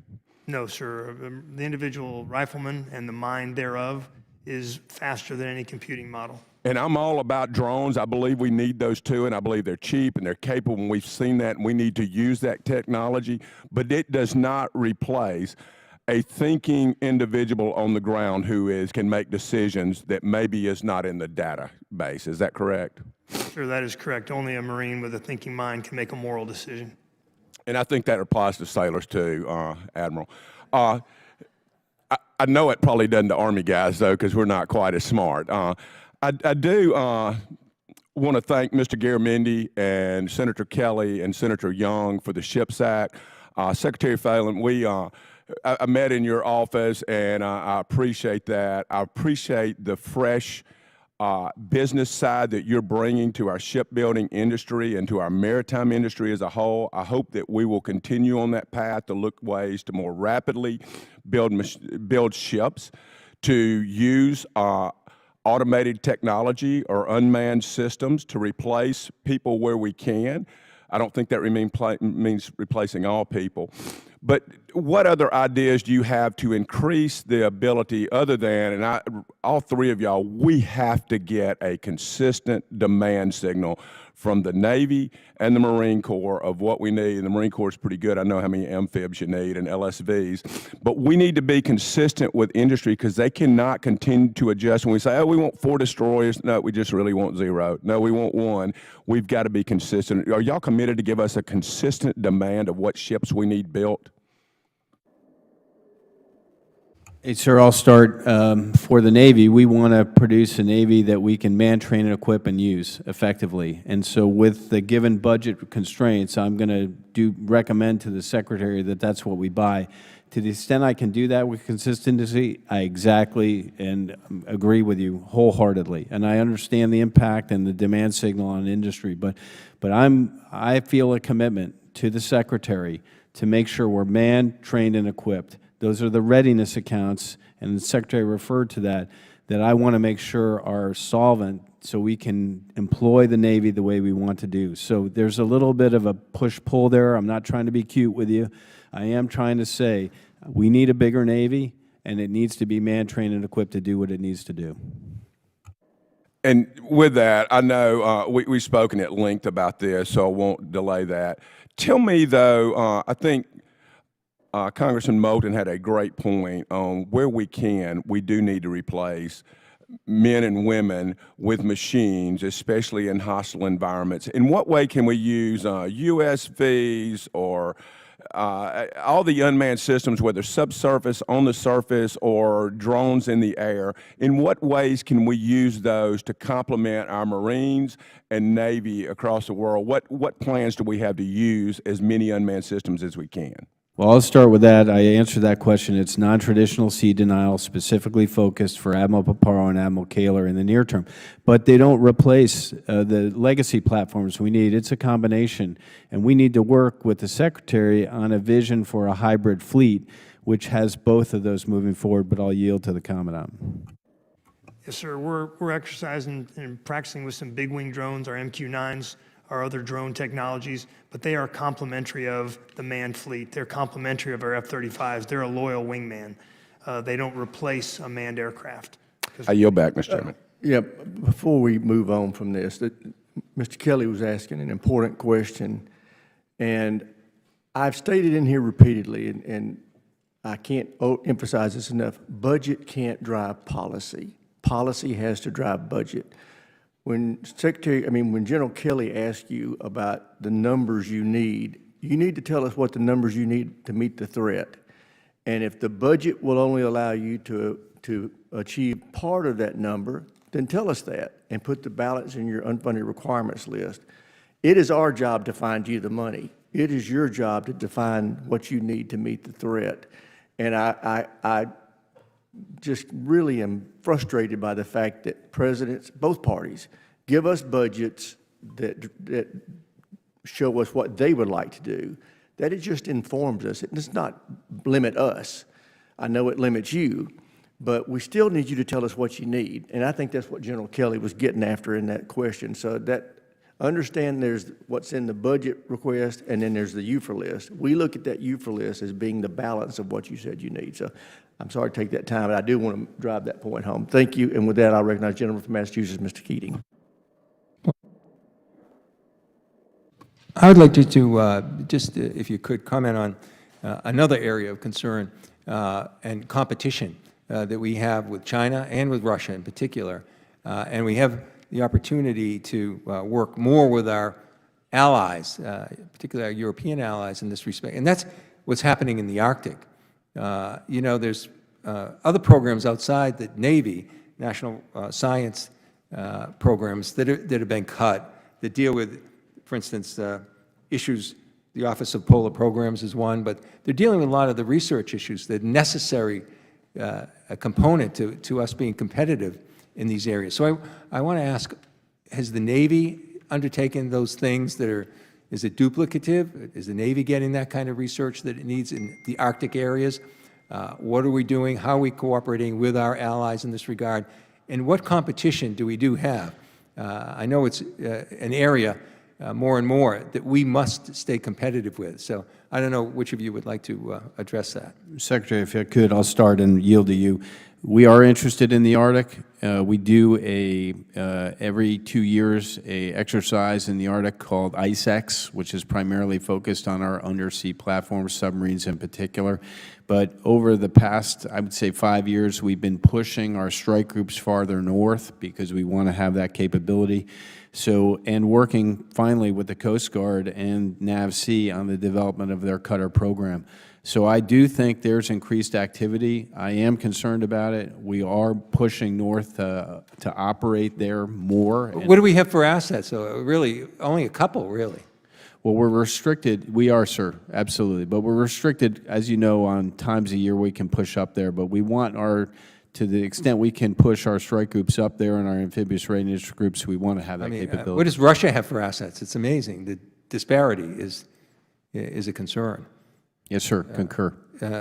So I think that's an area with everything else, but it's an increasing area of competition and interest because of the great reserves that are there, as well as some efforts by China and Russia in terms of navigation constraints in that area. And so I think it's, with everything else going on in the world, I think it's something we better pay attention to more. And I think you'll need help from us to do this. We're miserably behind in assets and the availability that we have to compete. So I want to raise that as a concern. But I want to point out what I think is a program that the Navy has and that I think can be a great model. I think it could be expanded within the Navy as a model, but I think it could be used in the other branches. We have in our area, working with the University of Massachusetts, a Marine and Undersea Technology Research Program that we work jointly. And I think it's a win-win situation. You're using a university. They actually constructed a curriculum for the Navy, in conjunction with the Navy, where they're training individuals and they're doing research at the same time. And they're concentrating, in this instance, mostly on unmanned, undersea, autonomous vehicles and everything. But they're learning the robotics, they're doing the research on all of these areas and combine it with ocean research at the same time. But what's actually happened is it's been a great funnel for personnel. The people that are studying here in these grants go in and they serve our country at the end of this so often. So I don't know how familiar you are with that, but how much are you working with universities? I think this program you have can really be transferable to the other branches as well. We have personnel needs, skilled personnel needs, and this is a way to do that and get research at the same time. So maybe you could comment on what you have for conjunction, for what you're doing with universities and research and personnel, and how this kind of program can be duplicated or expanded. Well, I think it's a great program. We also work with the University of Pennsylvania and the University of Texas. So those programs are super helpful, and I have no pushback on that and agree. No, I was just wondering if that can be expanded. And I've looked at and had budget hearings with the other branches, and it seems the Navy is ahead of the other branches in utilizing this. So your experience has been, as I described it, one where the research is there, plus it's a portal to get some actually important personnel people as well. So, yes, sir. Well, thank you for your work. I hope that can be looked at and duplicated. I think it's really a win-win situation. I yield back. Chair, and I recognize the gentleman from Tennessee, Dr. Desjardins. Thank you, Chairman. Thank you all for being here today.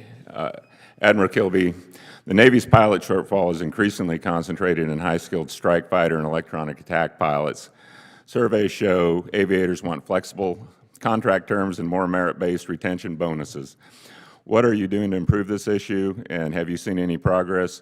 And do you need any additional authorities from Congress? Hey, sir, it's got our attention. It's had our attention for some time. It's not a new issue for us, but I think it's an issue we really have to keep in close control and understand and follow. I am seeing progress. I don't know that I need additional help from you. I do think special pays when we need that, and having the authority to give those special pays is an important tool in the tool bag to maintain and gain those folks to serve our country.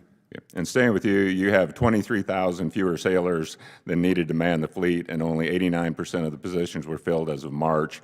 Are you concerned at all with this readiness issue, and what is the Navy doing, not just to recruit, but to restructure how we think about crew models, contractor support, and training pipelines? Well, I'll try to be brief here, sir. I am concerned about it. It's my #2 concern behind shipbuilding and ship repair.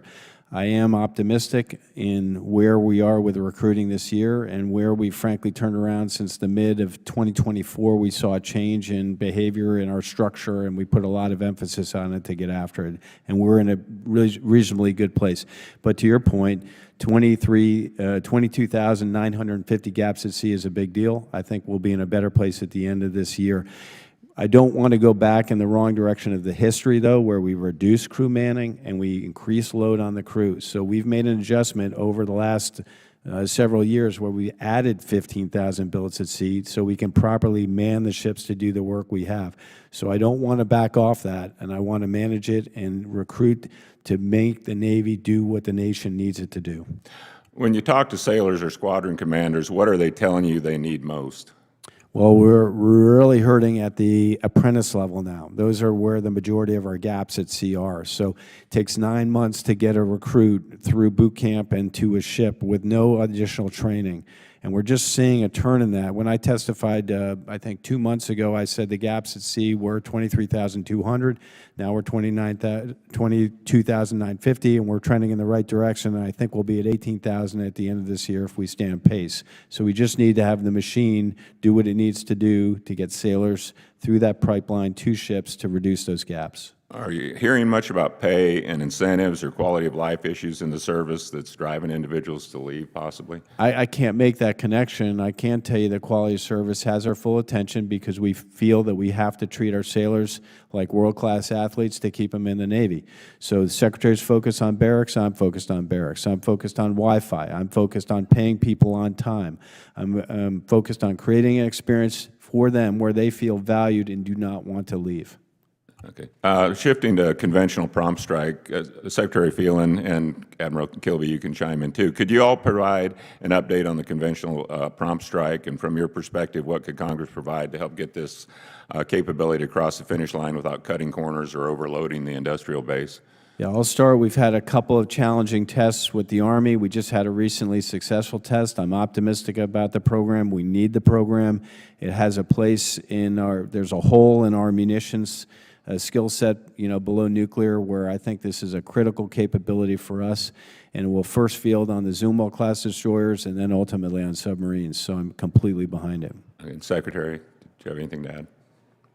No, I agree with everything you said. Okay, I imagine one of the hardest parts about standing up a program like CPS is navigating the tension between urgency and risk tolerance.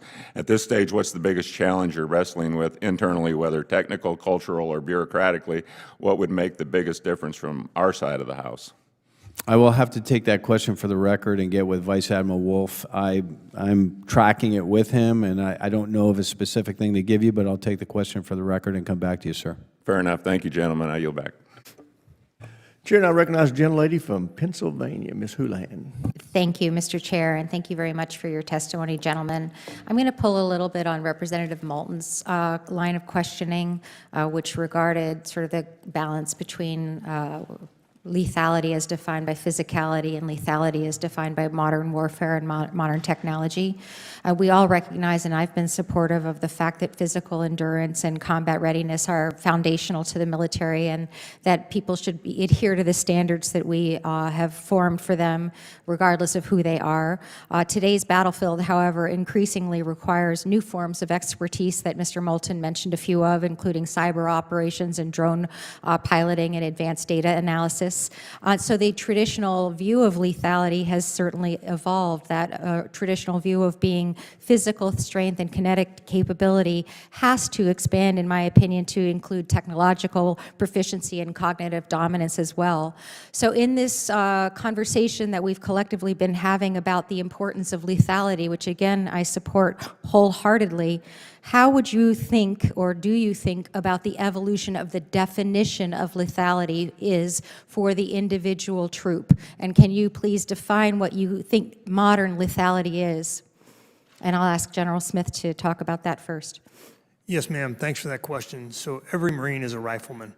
So when it comes down to it, it ultimately comes down to one Marine versus an adversary. After all the drones are expended, after all the artillery rounds are fired and all the ordnance is expended off of our aircraft, it comes down to one rifleman looking down the rifle sights at another rifleman. And that is who we are as a Marine Corps. That's fundamental to who we are. So even now, in a modern warfare environment where we're talking about drones on drones, you would boil it down to the rifle. I would, ma'am. Every Marine is a rifleman. That's our ethos. It's fundamental to who we are. It doesn't mean that we don't prioritize drones, because we used to shoot a few thousand meters. Now we're shooting tens of thousands. Understood, understood. But it's an ethos. And so as long as that person is capable of being an effective rifle person, you believe that they are lethal? They are. As long as they can hit their target at 500 meters with iron sights, yes, ma'am. Thank you. Admiral, any comments on what modern lethality is defined Yes, as? ma'am, thanks for the question. A couple things, a little bit different. The Navy is a little bit different than Marine Corps in this regard. We're a highly technical service where sailors are trained to do specific things. So I'd say at a base level, just like the Marine Corps, we want to optimize human performance. That means sleep, understanding where they're at, care for them, all that, 3 bags full. We need to do even better at that as far as making sure leaders are engaged with their troops and understand where they are from a wellness perspective. So I'm all over that. Break. The next piece is that all those individual sailors are trained, current, and proficient in their task. That task can be many things. I could be shooting a Tomahawk. I could be defending the ship with a Standard missile. I could be a quartermaster taking a fix. I could be a CS preparing meals. Optimizing their performance in that regard is what I consider lethality. Yeah, I 100% agree. You know, the person, when I served active duty, my job was to make sure I helped design what amounts to Iron Dome at this point in time. And I was lethal because I was able to be effective in doing that job. And so we each have a different job. And what I would argue lethality is, as much as anything, is making sure that we are optimized as a force, that we are individually doing the thing that we were tasked to do. And I think that's one of the places where we get ourselves caught up on the physicality of things is not always what makes us the most lethal as a body and as a force. I'm going to move on in what remains of my questions. The last question that I have for you has to do with barracks. I'm on the military personnel subcommittee, the ranking member, and also was the ranking member on the quality of life committee. You talked appropriately about the importance of your barracks initiative. The Army, unfortunately, has diverted $1 billion of resources that were supposed to be allocated for barracks to the southern border. Would you please commit to me that you are not planning on doing that with any of the moves that you are doing to the Los Angeles area with your Marines? Yes, ma'am. I'm committed to improving the quality of life of our Marines. I'm committed to spending every dollar that's appropriated to us for the purpose for which it was appropriated, and that includes Barracks 2030, which is our most consequential barracks investment in our history. Thank you. And since I have 20 seconds left, can you tell me what happened with the airplanes falling off the ships and whether or not heads rolled as a result? Ma'am, there are 4 investigations ongoing on the Truman Strike Group right now. None of those are released. I'm committed to letting that process happen and conducting actions as appropriate and then reporting back to the committee when those are complete. Thank you. I appreciate it, and I yield back. I thank the gentlelady. Chair now recognizes the gentleman from Nebraska, General Bacon. Thank you to all 3 of you being here. Thank you for your leadership. I appreciate you being here today. My first question is to Admiral Kirby and General Smith. What is the #1 capability that you're lacking right now for a fight with China, which is our pacing threat? What's the gaps that this committee here can help fill? Admiral Kirby. I'd say munitions are the thing that, in the top 3 that bother me. Ship repair and shipbuilding, those are things that Secretary and I are after to improve. I don't know that I need more help from you in that regard. Recruiting and manning, that's the second thing. I think we're on pace to do that. I don't think I can get more help from you. But munitions, we have to turn the tide here if we're going to be in protraction. So preferred munition production, as well as second-tier and third-tier vendors that may be able to compete in that space that we haven't been open to in the past. I think we ought to be open to that consideration and get help from you if needed to do so. I think that's good insight because we see in Ukraine, they're burning munitions faster than anybody can build them. General Smith. Yeah, I would concur with my shipmate, Admiral Kilby. Munitions are key. And for us, mobility is key. You know, we have to get to the fight, we have to be able to maneuver in the fight, and we have to be able to strike at range. So advanced long-range weapon systems are key to us. Thank you. Admiral Kirby, Ukraine attained sea supremacy in the Black Sea without really a Navy. What are the lessons learned for the U.S. Navy? Well, it's a different, a little bit of a, there are lessons to be learned there, and I think the commitment to get to a hybrid fleet and learning to use unmanned more effectively is a path we're on. We're in a little bit of a different place because we're not, now, we will, with Homeland Defense is our #1 thing, but where I tend to think of our Navy deployed forward to bring effects to bear, I've got a sustainment piece, an employment piece, a deployment piece for those vehicles. So I do want to learn those lessons, and we're applying them in the context of non-traditional sea denial that I explained earlier. I do think there's a coupling of traditional assets, manned planes and unmanned aircraft, manned ships and unmanned ships that we need to explore and really diversify our fleet to have it be capable. Yeah, it's worth thinking through because the nature of the fight is changing. Secretary Phelan, there was a bad report on Naval Air Station Key West. How focused is the Navy Department on ensuring we have good family housing? Thank you for that question, Congressman. So I have ordered the Navy to review all of our barracks after what I saw at Guam, which was appalling to me. Those sailors and Marines have been moved out of the building they were in and put into a new building, new barracks that was built. So we are in the middle of that review. I'm waiting to get the results of that. And then I will be going out to Key West as well to look at that. The Marines beat the Navy to the punch on this and have been reviewing barracks, I think, for about the last year or two, and are in the middle of modernizing those. I saw some at Camp Lejeune that are getting updated because some of the ones they're in are also not really good, and that needs to change. So I look forward to sharing that with the committee as soon as I get that report done. And to your prior question on ways, on munitions and ways you could help, one thing I would also say is we are going to have to, in our contracting, own our IP. We pay for a lot of our IP, and we get hung up by the big primes saying, well, we need to fix it because we own the IP, or we're not going to give you that IP. It doesn't work. It doesn't, and we need to really change that. If I may follow up, the GAO gave us a failing score in barracks, all the departments on barracks and dormitories. We had a report a couple of weeks ago saying that Secretary of Defense had moved out about $1 billion out of barracks into other needs. But yeah, we got a failing grade in dorms, and you just touched on Guam and some other places. Have you seen money being moved out of the Navy's accounts to support dormitories or barracks? I have not. Okay. No, sir. We're still fully committed to Barracks 2030. Not to my knowledge. Okay, thank you. Just let you know we got our eyes on it, even though there's mixed feedback I'm getting. I wanted to ask you a question on the SLCM briefly. I think it provides us a lot of options. How are we doing with the SLCM N deployment or production?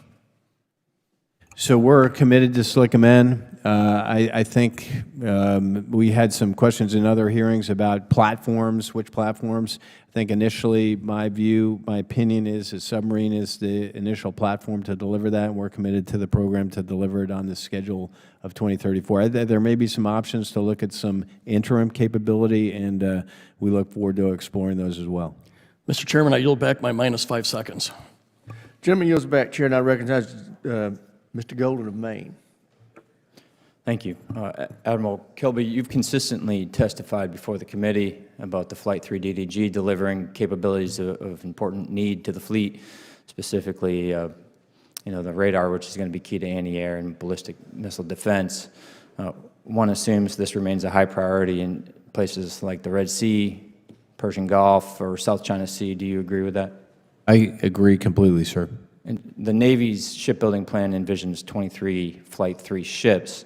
You currently have one in the fleet, correct? Well, yes, sir. One is about ready to deliver. Thank you. Mr. Secretary, the pending reconciliation bill includes 2 DDG Flight 3s. Congressional intent was pretty clear that these would result in a 3-ship cadence in FY26 and FY27. I'm now hearing behind the scenes that the plan that we don't have yet, complete plan from you, is going to goose egg the DDG program in your request for FY26. So I've been on the committee for 6 years, and I've heard from the Navy consistently a desire that the 2 DDG yards achieve a 1.5 ship per year rate of production. But here you're signaling demand that would not support that rate of production. So do you envision paying these yards to build ships, or I'm sorry, I'll rephrase that, to not build ships? Or do you expect these yards to achieve a 1.5 ship production rate only to then turn around and lay shipbuilders off? Thank you for the question, Congressman. Look, the President and I are committed to national defense and are committed to shipbuilding. As it relates to the budget, look, we are working very closely with the OSD and the OMB on this as we speak, basically daily. And so we have a good idea of what we need and don't need, and that is, and I don't want to get in front of the President on that, and I know he'll be coming out with a budget soon, but I think shipbuilding will fare quite well in that budget. Shipbuilding, yes, but I'm talking about destroyers. Yeah, I can't go into specifics with you right now, Congressman, but I understand the question. I think, we are at the end of line on the current destroyers and looking at DDGX. As I said before, we're looking at the whole force and trying to understand what the whole force posture should be in terms of what we're learning and what's going on and how we should be structured in effect. And destroyers are an important component of that. Yes. Across the country, we have skilled shipbuilders, but they are aging. And every yard is trying to bring in new shipbuilders to train them up, to have the skills that they need to build the best, most quality, most lethal Navy that this country needs. On this committee, we have found, through studies which we partnered with the Navy to do, that it takes on average 7 years to develop a high asset, fully skilled Navy shipbuilder. So this rate, the signal, the consistency of the signal demand from the Navy, and then to actually deliver on acquiring at that rate is key to not only developing that workforce, taking 7 years to get them there, but maintaining them. And you cannot build a future DDGX without shipbuilders. I agree with you, and I have more ships than our shipyards can handle for the next 10 years, whether it's a destroyer, whether it's a tanker, whether it's an oiler, whether it's a submarine. So I am not worried about the demand signal we have. It is getting those workers and getting them trained. It is there, and I think it's incenting the private sector to help us as well. So this is as I said, it's really going to be a whole of government approach.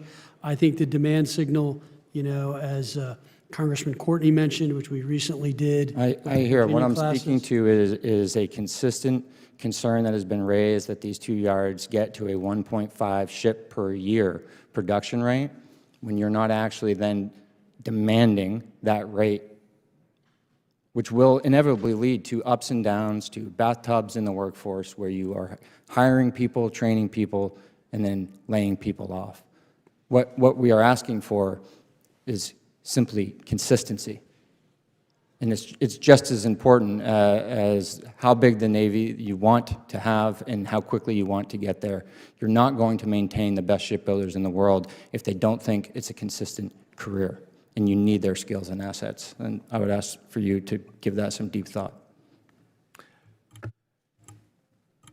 Gentleman's time's expired, Chair. I recognize the gentleman from Texas, Mr. Phelan. I thank you, Mr. Chair, and thank the witnesses for coming today. Secretary, I think we're all elated and relieved that there has been in the news of the turnaround with recruiting. What I'd love to ask is, can you talk a little bit about the targeted goal and where we're at and compare that to last year? And then more importantly, drill down to the foundational reasons why there has been a turnaround. And you may not know exactly that right yet, but was it messaging and advertising? Was it changes in the recruiting approach? Was it changes at the top, in the chain of command? Was it increased access? And then if you could do a deep dive and come back and share with us, because whatever we're doing right, I want to learn the lessons from that and keep doing it. I'll let Admiral Kilby give you the specific numbers as to where we sit there.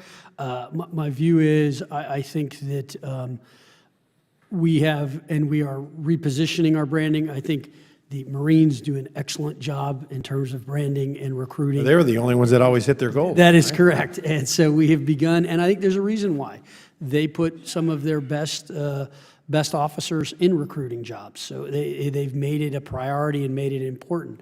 That is something we are looking to do with the Navy as well, which is prioritizing recruiting, making it more important, saying this is critical. I think one of the reasons we've gotten the bump, to be honest, is I think the president's election definitely brought a pop, and we've seen a pop in the numbers. And I think that I can't take you through that math. Sure, but I'd just like to have a deep dive to know, because I want to begin in doubts and end uncertainties. Whatever the reasons for the recruiting, the success, we just need to keep doing it, or make us aware of it and the public as well. Admiral? Yeah, we'll generate a report and send it to you, sir. I do think it is a large number of factors, and I welcome all of them to do what we need to do to bring the folks in the Navy. We did have a change in leadership. We elevated the position of the recruiting command commander. We changed our daily and visual management to look at it every day. We took away monthly goals and said, just bring in everyone you can. We were more thoughtful about medical waivers. We were being very conservative to not bring someone in who might have a problem, and we made a judgment call based on that desire to serve and the fact that we could take care of those sailors. So I think there's a ton of things that happen there. But I'm focused on it every day, not every month. Well, great, because it was all hands on deck, and that's what we needed. And you want to talk about any kind of weapon systems, we don't have human beings to operate them. They're worthless. And on that note, Admiral, is there any specific shortfalls as far as in, let's say, cyber medical subs that you're still experiencing? Yeah, there are some areas we're challenged on. Medical people is a challenge for us. There's a few other areas. I think we're actually in a pretty good shape for nuclear sailors to come in, both officer and enlisted. That's an area we've been challenged before. So I can get back to you on the specifics. Could you, and how about with cyber? How are we doing with cyber? Cyber, from a recruitment or a training perspective, sir? Both. Okay, for recruitment, I think we're okay. It's an exciting mission, and people feel fulfilled when they come to it. Meeting the demands of the cyber comm as far as training offensive and defensive teams. We're good defense. We got some work to do on offense. Awesome, thank you. In general, I wanted to talk to you about. It's clear that the biggest threat we have is peer adversary, China, Indo-Pacific. And when I look at Okinawa, and we had 19,000 Marines in Okinawa, and then there's a plan in place, and that's commencing that to reduce that to 10. And it would make sense to me, considering sitting on this committee and also on the Intel committee, to do everything we can to keep those Marines on Okinawa, and not only not be decreasing the number, but increasing that number, considering the threat that's there, and we all think about and talk about Taiwan. So I wanted to hear your thoughts on that, and what can we do? I, in general, would love to have a meeting and do whatever we can do on this committee, being the chair, the subcommittee chair on military personnel, to help mitigate whatever political things we'd have to talk about with our Japanese allies and partners. But I wanted to hear your thoughts. Well, Congressman, what I would say is President Trump and Prime Minister Shiba confirmed the vital importance of the steady implementation of the realignment of U.S. forces in Japan at their February summit. I agree with Admiral Paparo that currently Marine Corps forces in the First Island chain are optimized, and that my best military advice is that any change to that optimized laydown increases risk. Again, we are currently optimized as we stand now, and any change to that optimization increases risk to the O-plans and increases risk to the combatant commander. Gentleman's time's expired, Chair, and I recognize the gentlelady from California, Ms. Jacobs. Thank you, Mr. Chairman, and Admiral Kirby, General Smith, Secretary Phelan, thank you for being here. I represent San Diego, so I look forward to this hearing every year. Obviously, the Marines and Navy are integral to my community, and I wish that I was able to spend my 5 minutes asking you about childcare and housing and shipbuilding and how we could make our Navy and Marine Corps everything we need for the war of the future. But unfortunately, because of President Trump's deployment of 700 active duty Marines into Los Angeles over the objections of local officials, I will be asking about that instead. So General Smith, first, I'd like to ask you about training. I know it's never standard practice to train Marines in crowd control and non-lethal engagement.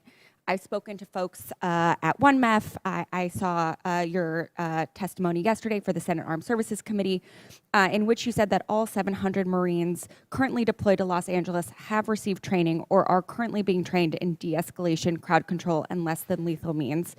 I received a response to a request for information from the Marines yesterday that said that only a portion of the battalion has completed this training and the remainder will be fully trained shortly. Will any Marine be allowed near civilians in Los Angeles before completing the full course of this training? No, ma'am. Excellent. Good to hear. Precisely how many hours of formal instruction has each Marine already received on crowd control and less than lethal tactics? They've received 4 days worth of training. Yesterday you said more than 2 hours, but you'd get back with specifics. Now you can say precisely 4 days? 4 days. Okay, good to know. Within the last hour, CNN has begun reporting that, quote, the 700 Marines mobilized to the LA area on Monday night are still undergoing training as of Wednesday morning, and it is not yet clear when they will be employed onto the streets to help with protests, end quote, according to the U.S. Northern Command spokesperson. And yet yesterday, the Secretary of Defense was in front of the House Appropriations Committee where he told that committee that as far as training, all of the units on the ground had been fully trained in their capabilities of what they're executing on the ground. Should this committee believe your statements today and the Northcom spokesperson, or the Secretary of Defense's testimony in front of the Appropriations Committee? Well, ma'am, Marines are always training. Every time there's a down moment, we're rehearsing, we're training. So training to deploy has been completed, but they are going to continue to train. Again, every time there's a break in anything, there's a break in the action, so to speak, Marines are training. We train constantly.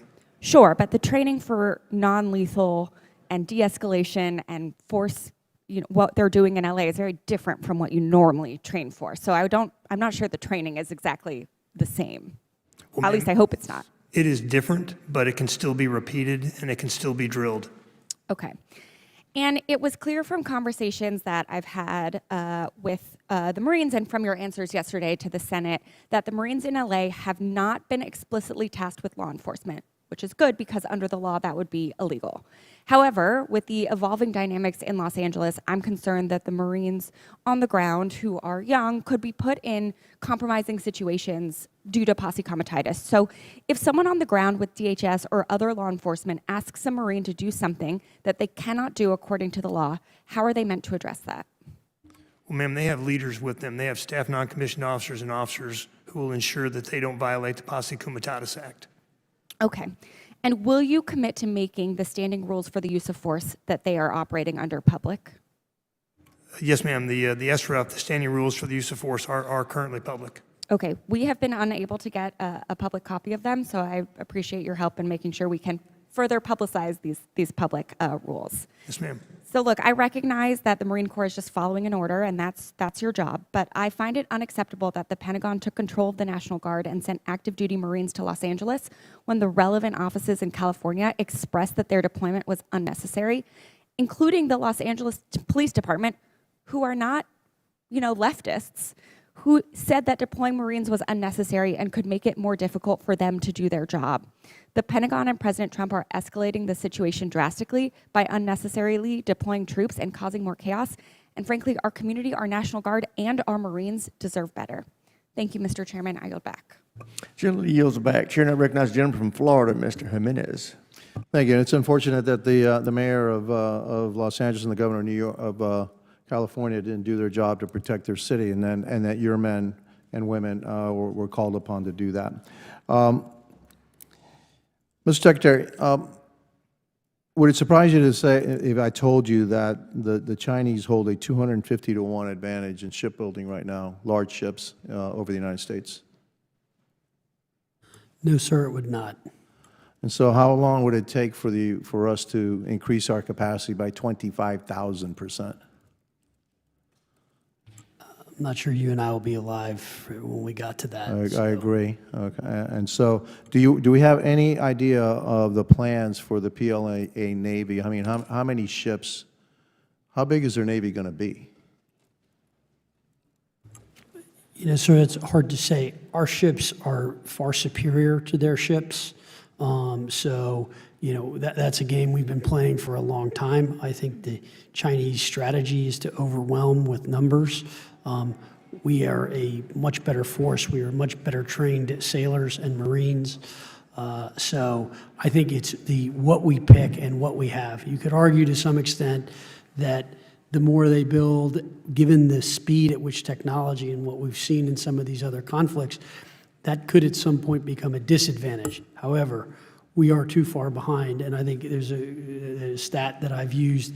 The Chinese build more ships in a year than we have since World War II.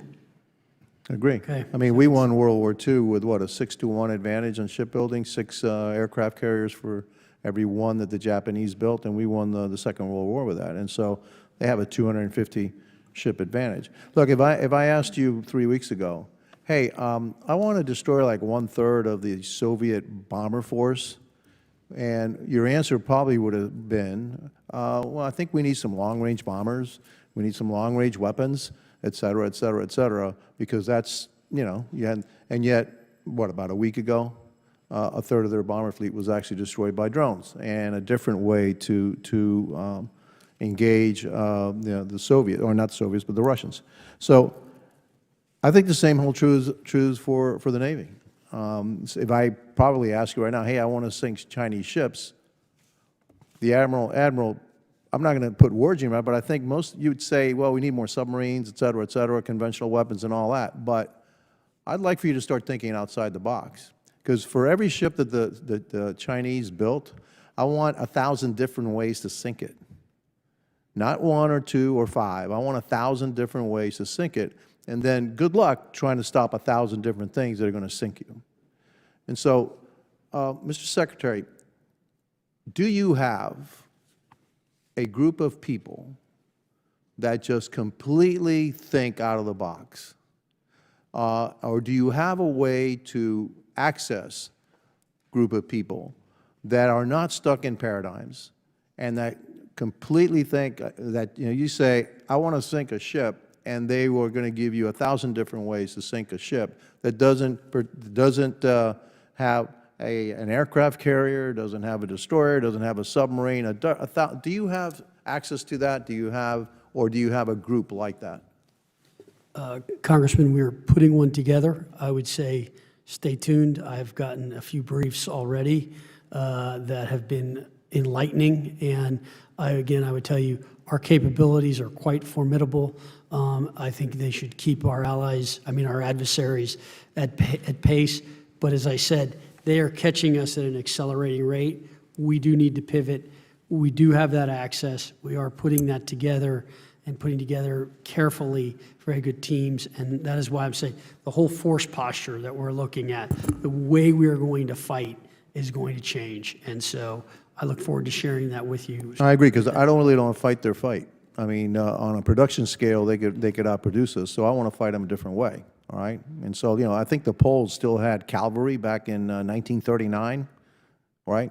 They somehow thought it was a really good idea to face the Germans with cavalry, and I thought they got, okay, well, it might have been great, in the 19th century, but cavalry in the 20th century just didn't work. And so maybe in the 21st century, our force structure, their force structure may not be the way that, the future of warfare is coming. And I can see that, coming pretty quickly, and we as a nation need to pivot to a new way.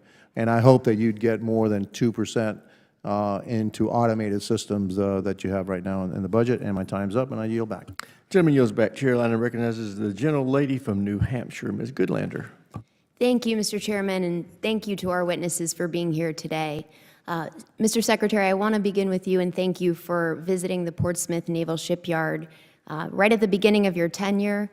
You were there back in April, and I was very encouraged to hear from you, and I appreciate you too, Admiral, prioritizing what we need to do for our public shipyards. The Portsmouth Naval Shipyard is America's oldest public shipyard, and the men and women who work there have really hard and important jobs, and I appreciate what you've said about the need to support our shipyard workers.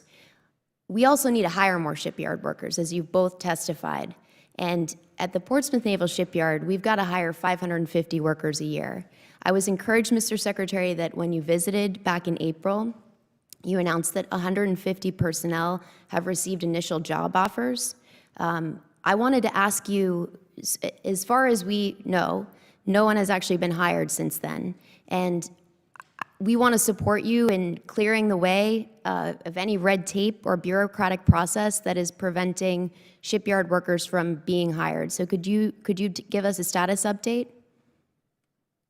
I'll have to take that one for the record and come back to you, Congresswoman. I don't have those numbers with me right now. Well, would very much appreciate an update on the status, and we'll submit questions that go directly to any bureaucratic hurdles that you're facing at OMB or OPM. You know, I also just want to point out what you've said about supporting our workers is really important. They're facing a real attack because of the president's executive order that seeks to really strip away fundamental rights of our unionized shipyard workers and federal employees across the board. One of my real concerns about H.R. 1, the GOP budget bill, is the elimination of the federal employee retirement system, the FERS annuity supplement, which is really so critical to helping federal employees who retire before the age of 62. It's bad policy, and it's hurting our shipyard workers and really federal workers across the board. And I want to just point that out. Mr. Secretary, I want to thank you for what you've committed to doing with respect to the audit. This is incredibly important. I will submit questions to you about what specific barriers you face in achieving a clean audit, which is so essential to public trust and to any functioning organization. And I also want to thank you for your commitment to the right to repair and for your candor in assessing the situation as it is, that this is just simply nonsense and an outrage that we can't fix our own equipment. And I look forward to hearing what steps you're concretely taking to ensure that we fix the way that we do contracts and we empower the Navy to repair its own and maintain its own equipment. General, I want to pick up on my colleague's line of questioning and ask you, and Mr. Chairman, I'd like to submit to the record an article from the Associated Press yesterday entitled "Pentagon Draws Up Rules on Possible Use of Force by Marines Deployed to LA Protests." Without objection, so ordered. Thank you. General, can you please clarify what rules, the President's executive order do not specify what rules apply to any Marines who have been deployed to Los Angeles or who will be deployed domestically in the future? What rules apply and when were those rules written? Because according to this article, quote, the Pentagon was scrambling just this week on Monday to establish rules to guide U.S. Marines who could be faced with the rare and difficult prospect of using force against citizens on American soil. And we're using the standing rules for the use of force, or SRUF. These rules emphasize de-escalation, use of non-lethal force, and the inherent right of self-defense for Marines and others. So SRUF, standing rules for the use of force. And General, you commit to providing this committee with a complete copy of the rules that are being distributed right now? Yes, ma'am. And when were those rules developed? Were they revised at all? I don't believe they were revised, ma'am.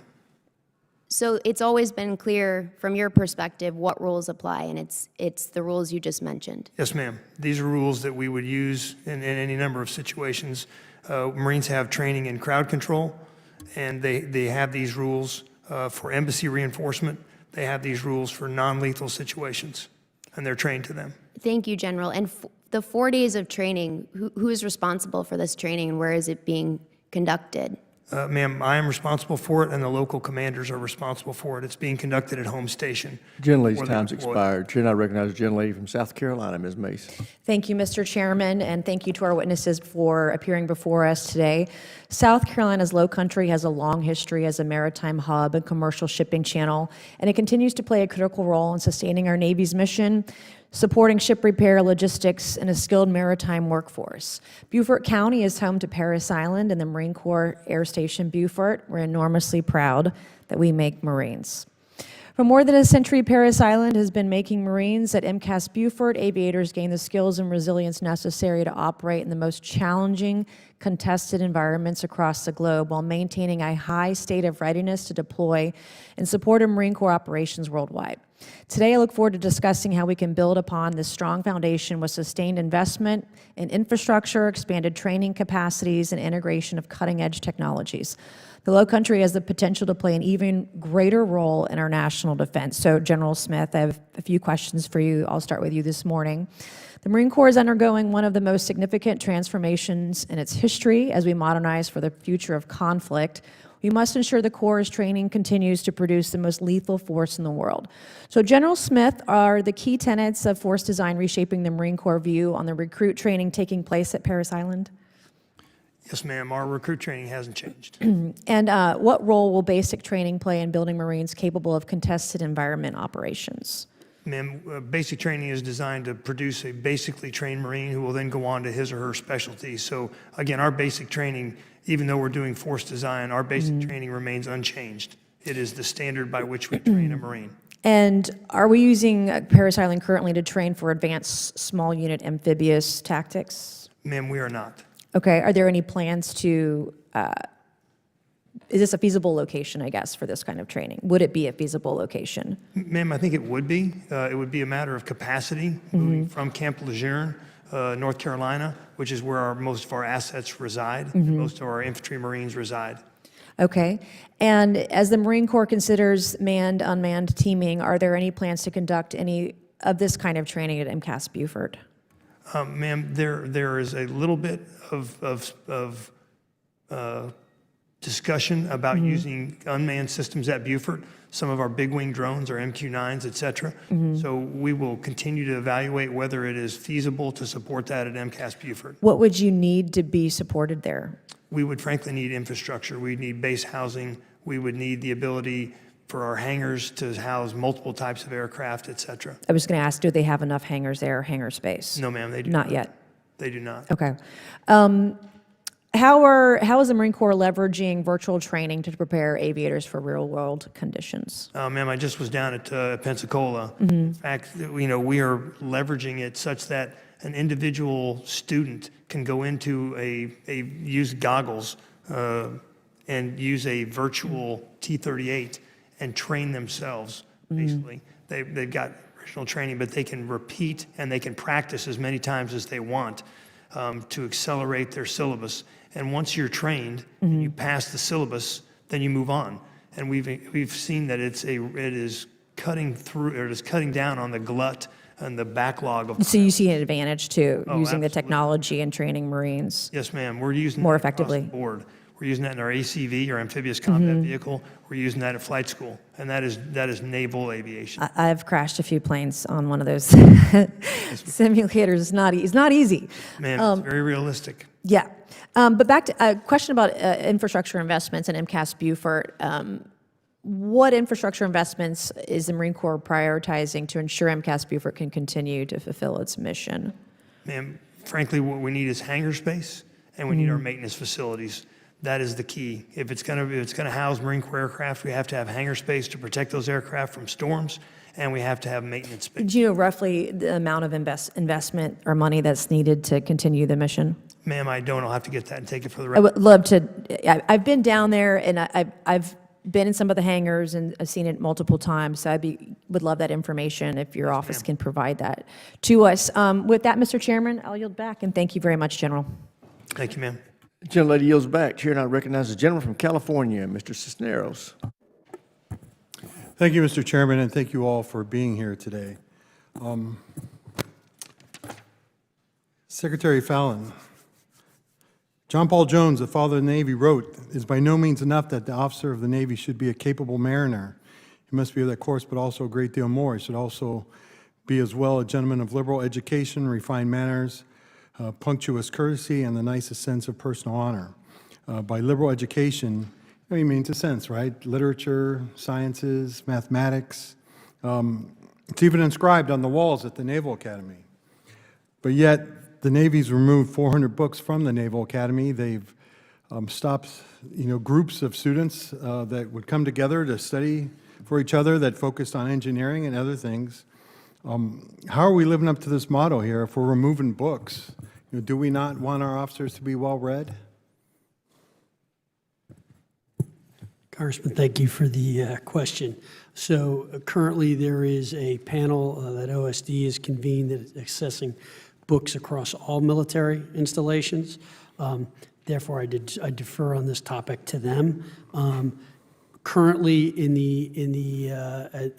the Naval Academy, I think, and at 2 other Nova postgraduate in the War College, I think we're talking about low double-digit books numbers. So I think you're... 400 seems like a pretty significant number from the Naval Academy. I mean... I believe that number is no longer accurate, and that was a media invented number. So we're talking double, like no more than 99 books. I'm talking like 15 to 20, is that right, Admiral? 15 to 20. 21 at the Naval Academy. All right. Can we see that list, if I could? The panel is working on it, so as soon as we get that study, I'll be happy to share that with you. All right. I'd like to see that book. All right, or that list.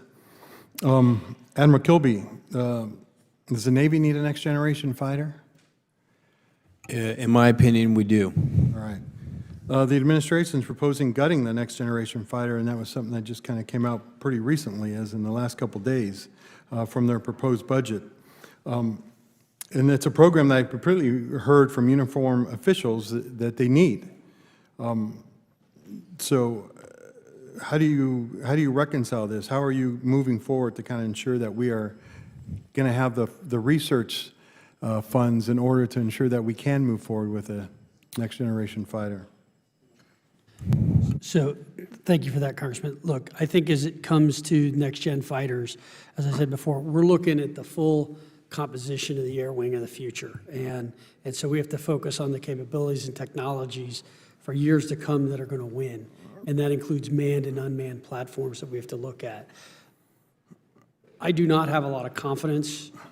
All of our programs are in trouble. We have a number of companies that are not performing.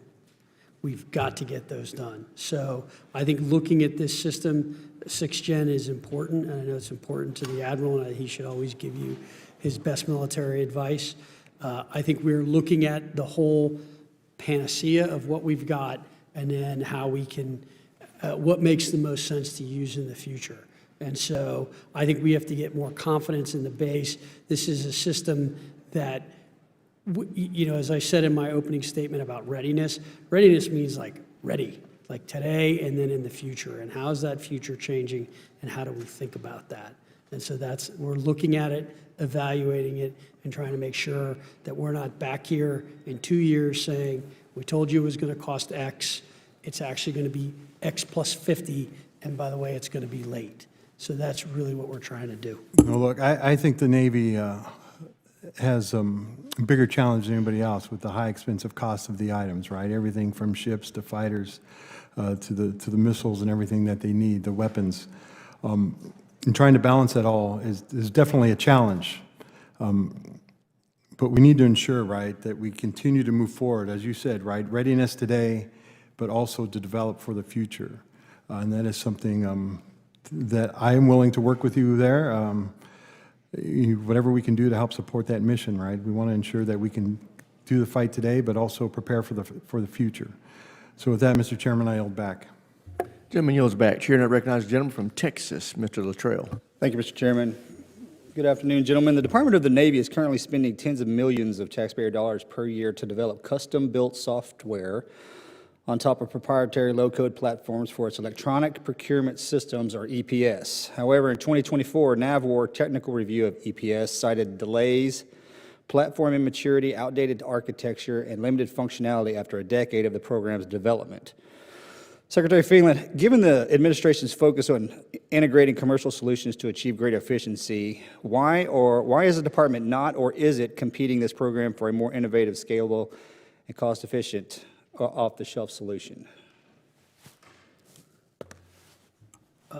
We're reviewing all of our IT systems and all of our systems. We've canceled some already. So Navy HR, which had a bunch of redundancy that was not working, and we had a contractor who could not fulfill the obligation. So I don't have that specific one, Congressman. I'll come back to you on it. But all of them are being reviewed. All of those contracts are being reviewed to remove redundancies. And if they're not working, we're going to get rid of them. I can tell you, as someone who I get for me just to send a 3-sentence email from my office takes almost like a minute. That's how bad the systems are. That's just in the Pentagon. So we need to update our systems. We need to analyze all of these. That is going on, and we're working very hard on it. But I don't have an answer for you on that specific. Yes, sir, I understand. And redundancy, I mean, it's almost, you can't even say the word government without having the word redundancy built in on top of it. Are you looking at both private and government? I understand, okay, as a former military man, I know that, hey, we want to do everything ourselves, but there comes a point in time where we might need to lean into the commercial space in order to help us do that? We should get out of the IT development business. We're not good at it. General Smith, you made an extremely valid point earlier when you were talking about drone technology and how your Marines are developing their own drones, because there's no more efficient and effective killer than the ones that are being shot at, and we are amazing at what we do. And Mr. Admiral Kilby, you got Naval Special Warfare inside of you doing the exact same thing. And the issue is we have outside entities trying to come into our organization to help, and we have an inside organization trying to get permissions to do what we do best. The chairman and the ranking member are doing the SPEED Act, and that's trying to clear the muddy water. I think the point that I'm trying to make is you've heard the leadership, they're leaning on you for those ideas. Because we're on this side more or less looking in to the operators, okay? Don't hesitate to ask and tell us what you need, okay? Because we're eyes wide open and the ears as well. With health and wellness inside our communities, you listed off your 3 priorities, both of you did, and I don't necessarily if I agree with the order, because I would put my sailors up top and I would put my Marines up top, be the first words out of my mouth. And I know we're focused in on that. And General Smith, I've got a fine young Marine that works in my office, and he speaks very highly of you. And that says a lot. And he says you're focusing in on your troops, which is amazing. As we move forward, the transition period from when an active service member jumps off that bullet train into the civilian space and becomes a veteran is unforgiving. There's really nothing on the outside to catch us. Mr. McGuire, can you lean to the right just a little bit, please? Thanks so much. There's really nothing on the outside to catch us when we leave. That bullet train continues down the track, and everybody that's on it's looking forward, front sight focus, and everybody else is tucking and rolling. Here you go. And then the VA does their absolute best to receive us. I think there's a breakdown in communication from active duty and the hot handoff to the VA. And I'm probably pretty certain that you guys are concentrating on that, but we need to concentrate a lot harder, because my number one issue as a member of Congress is to get our veteran suicide rate from over 6,000 a year down to 0, okay? But I need your help. Fair enough? Absolutely, sir. Thank you. Concur. Thank you. Mr. Chairman, I yield back. Gentleman yields back. Chair now recognizes a gentleman from California, Mr. Carbajal. Thank you, Mr. Chairman, and thank you to all the witnesses here today. General Smith, it's good to see you. As a member of the Joint Chiefs, you serve as a military advisor to the Secretary of Defense and the President. Is that correct? That is correct, sir. Were you involved in the decision to mobilize 700 Marines to the streets of Los Angeles? Mr. Secretary or Congressman, I was not involved in the decision to mobilize, but I was involved in the decision of who to mobilize. Thank you. Were these Marines that were deployed adequately trained to deal with these domestic events? They have been trained before they deployed, yes, sir. How long were they trained for? They were trained for multiple hours. Hours? Give me days? Well, I would say over the course of a couple of days, they received multiple hours worth of training. Is that adequate training? That is, sir. Do you think these Marines' time could be better spent back in 29 Palms, continuing to train and carry out their mission? Well, sir, I'm compliant with all lawful guidance, so I won't get into what they should or shouldn't be doing. But we were given lawful guidance to deploy that battalion, and that battalion has deployed. Have there been discussions about mobilizing additional Marines to LA or other places throughout the country? No, sir, not to my knowledge. Thank you. If domestic mobilizations continue, do you think this will erode public trust in the reputation of the Marine Corps? Sir, I think the Marines are going to conduct themselves with the same dignity and professionalism that they always conduct themselves with, and they will continue to bring credit to the Marine Corps regardless of the mission they're assigned. Can you elaborate as to what they can do and cannot do as Marines on domestic soil? So I can, sir. They are underneath, they're supporting NORTHCOM. Their mission, as directed by the SecDef, directed NORTHCOM to assume command in order to protect federal property and federal personnel. That is their mission, sir, protect federal property and federal personnel. And in doing so, for example, can they fire warning shots? No, sir, we do not fire warning shots. Thank you. Secretary Phelan, if Congress gave the Marine Corps, let's say, a check for $134 million, what would you spend this on? And could that be used to increase the quality of life for our Marines or help deliver capabilities to the warfighter? Thank you for the question, Congressman. We can use all the funds that you can give us. So you could use the funds to do so many important things.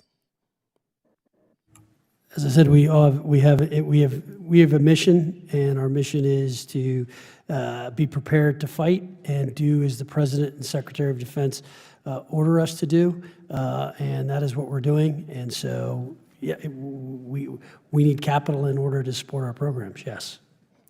General Smith, same question to you. What could you do with $134 million as in order of your priorities? Well, I would spend it on training and on barracks. Thank you very much. Mr. Chairman, I yield back. Gentleman yields back. Chair now recognizes the gentlelady from Virginia, Ms. Kiggins. Thank you, Mr. Chair, and thank you very much to our panelists for being here. I have the privilege of representing a big Navy district down in Hampton Roads, Virginia, and wanted to thank you all for continuing to prioritize the quality of life, quality of service measures that we spent so much time on last Congress. That continues to be a priority of mine as well.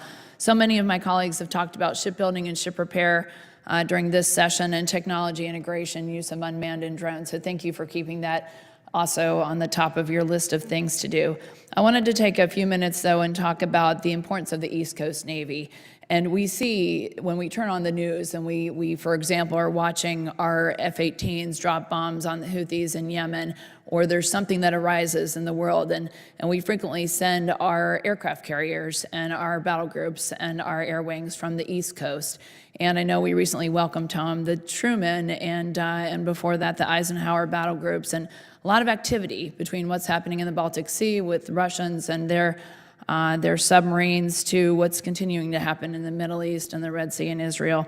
So we can't understate the importance of the East Coast. And I represent the East Coast Master Jet Base, which is woefully underappreciated, woefully not taken care of. So I just wanted to hear from you all, because you all are all the leadership of our naval services. Admiral Kilby, can you please tell me what you think is the importance of the East Coast Navy in projecting American strength and deterrence? Rep. Kiggins, thanks for that question. Quick soundbite on Truman. You know, she defended herself or other ships or another country 160 times on her deployment. She conducted 670 strikes from the air or from the sea into Yemen, and she conducted the biggest strike in the history of the world from a single aircraft carrier into Somalia. 8 named operations, 3 different combatant commanders, so I double down on what your statement is and concur. And Master Jet Base Oceana is a big portion of that, in addition to all the infrastructure at Hampton Roads, which is really all services, but primarily Navy, between the Navy base and Oceana. Our aircraft carriers, just to echo that, continue to be tip of the spear. We can get America's might there in a matter of days. There's nothing that can replace that. And do you think that the East Coast Master Jet Base then needs F-35s and needs our next generation of strike fighter? I think it needs to keep up with the Navy just like the West Coast in all respects, and I think it needs to be maintained. So there's a infrastructure thing that the Secretary and I are after, to include hangars and all runways and piers and all those things. And I, when I was the Deputy Commander of Fleet Forces, I went to Masterjet Base Oceana and concur wholeheartedly with what you're saying. Can I get your commitment in the strategic laydown planning that will be happening very soon, that will be prioritized, our East Coast Masterjet Base? I know the Marines are being taken care of. They have, I believe, 4 F-35 squadrons. The Navy has 0 right now. We have 0 commitment from the Navy saying that they will get F-35s and will get next generation strike fighters, and it's becoming extremely frustrating. I commit to you to look at that and continue to work for that end state, ma'am. And then I also wanted to echo what my colleague had previously said, to open the news the other day and see that the Navy, we had $500 million that was being taken away from us from the Department of Defense to be committed to F-47s that the Air Force had, when Congress and Armed Services Committee had specifically allocated that money for next generation strike fighters. We need that money for a lot of reasons. China is already, they are already testing and flying J-50s and J-36 fighters, which is their 6th generation fighter. The Navy, to be competitive with that, has got to make that investment. I know the Air Force has got a lot of needs as well, but Secretary Phelan, can you please one more time address what you are doing to push back on that Department of Defense statement that they made that said they weren't going to take away the Congress appropriated money and give it to the Air Force? Thank you, Congressman, for the question. Look, as I said, we continue to look at the air wing of the future and the capabilities of 6th Gen and what that means. It's part of the whole force posture we're looking at between manned and unmanned and those different platforms and what makes the most sense. So I look forward to working with you as we develop those plans. And we cannot do the missions that we just previously talked about, that the Truman has just accomplished in the Red Sea, without that next generation strike fighter money allocated. So please prioritize that. On top of that, and in closing, just wanted to put in my 2 cents about naval aviation training. We need T-45 replacements. That needs to be added to the top of the priority list. We cannot take between 3 and 4 years to train naval aviators and Marine Corps aviators. It's taking too long, and we need that Navy commitment. Thank you so much, and I yield back. Gentlelady yields back. Chair now recognizes the gentlelady from Maryland, Ms. Elfreth. Thank you, Mr. Chair. Thank you, gentlemen, for being here. I want to build on some of the questions my colleagues started regarding preparing for the future of warfare. Representing Maryland, I recently visited Naval Air Station Pax River and saw some really impressive and critical work being done there, including the anechoic chamber, which is essential for training for warfare of the future. And it's in such high demand that even when it runs 24 hours a day, there's still a 5 to 6 year backlog on that training. So Admiral, can you speak to the Navy's priority list in terms of getting a second such chamber? I cannot, but I will take that question for the record and come back to you, ma'am. Okay. Do you agree it's essential I do. for warfighting? I do, but I just don't have the specifics. I'll get them to you. Understood. Thank you. I'd like to move on to energy. And Mr. Secretary, I was really glad to hear that readiness is your priority. Last week, this committee was informed that energy resilience is military readiness. And representing the United States Naval Academy, I would suggest that your installations between the Marine Corps and the Navy are perhaps most ill-positioned to bear the impacts of sea level rise and hurricanes and extreme weather. So can you speak to, you've made some great progress, particularly in microgrid programs at Marine Corps Air Station Miramar. Anybody, for anybody here, how are Navy and Marine Corps applying the lessons from that base on microgrids, but also thinking about SMRs, which is a particular priority for this committee, to address our energy vulnerabilities, for anybody? Well, ma'am, I'll take it off. The microgrids are operationally viable to us. We use them here in the continental United States, for example, as you know, at Miramar, but they're operationally deployable.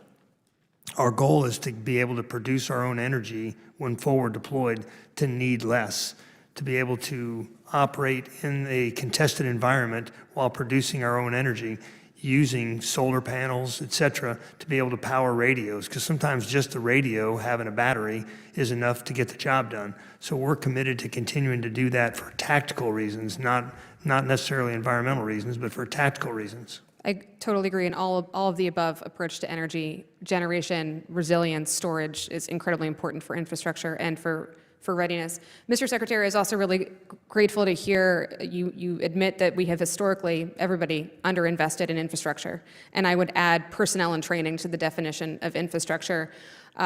According to the GAO, 64% of executive officers found it difficult to conduct sailor-led maintenance due to manning shortfalls, and 75% find it difficult for sailors to complete repairs. The manning shortfalls are credited to a lack of requisite training and experience to fill these positions, and I also understand that Navy ships lack onboard parts and equipment to make necessary repairs while they're deployed. And I'd add on to that we're currently in an uncontested environment, so all of those issues just expound when we move to a contested. What specific steps are we taking to mitigate this direct link between manpower deficits and material readiness problems in the fleet, and how are we addressing the lack of pre-positioned parts on board ships? Can I take that, Representative Elthworth? I'd agree with you. I do think there's a component that we're addressing through recruiting and training and getting sailors to ships at the apprentice level, which includes those logisticians that will handle those parts. There's also a commitment from me to fund our repair parts to where they need to be. And thirdly, I think there's an opportunity to really pressurize our jumping into this additive manufacturing space a little bit more aggressively than we have, and I'm working on that with the Chief of the Supply Corps and have just asked each community leader to give me their top 10 degraders to see if we can't make that equal with the first choice instead of the last choice. So we have work to do here. I love that approach. I look forward to seeing that in the full budget whenever we do get it. And I think this is a good opportunity to double down on the chairman's comments about this being the latest we've ever received. We still don't have a budget, so it's difficult for us to do our constitutionally mandated job of oversight in this environment.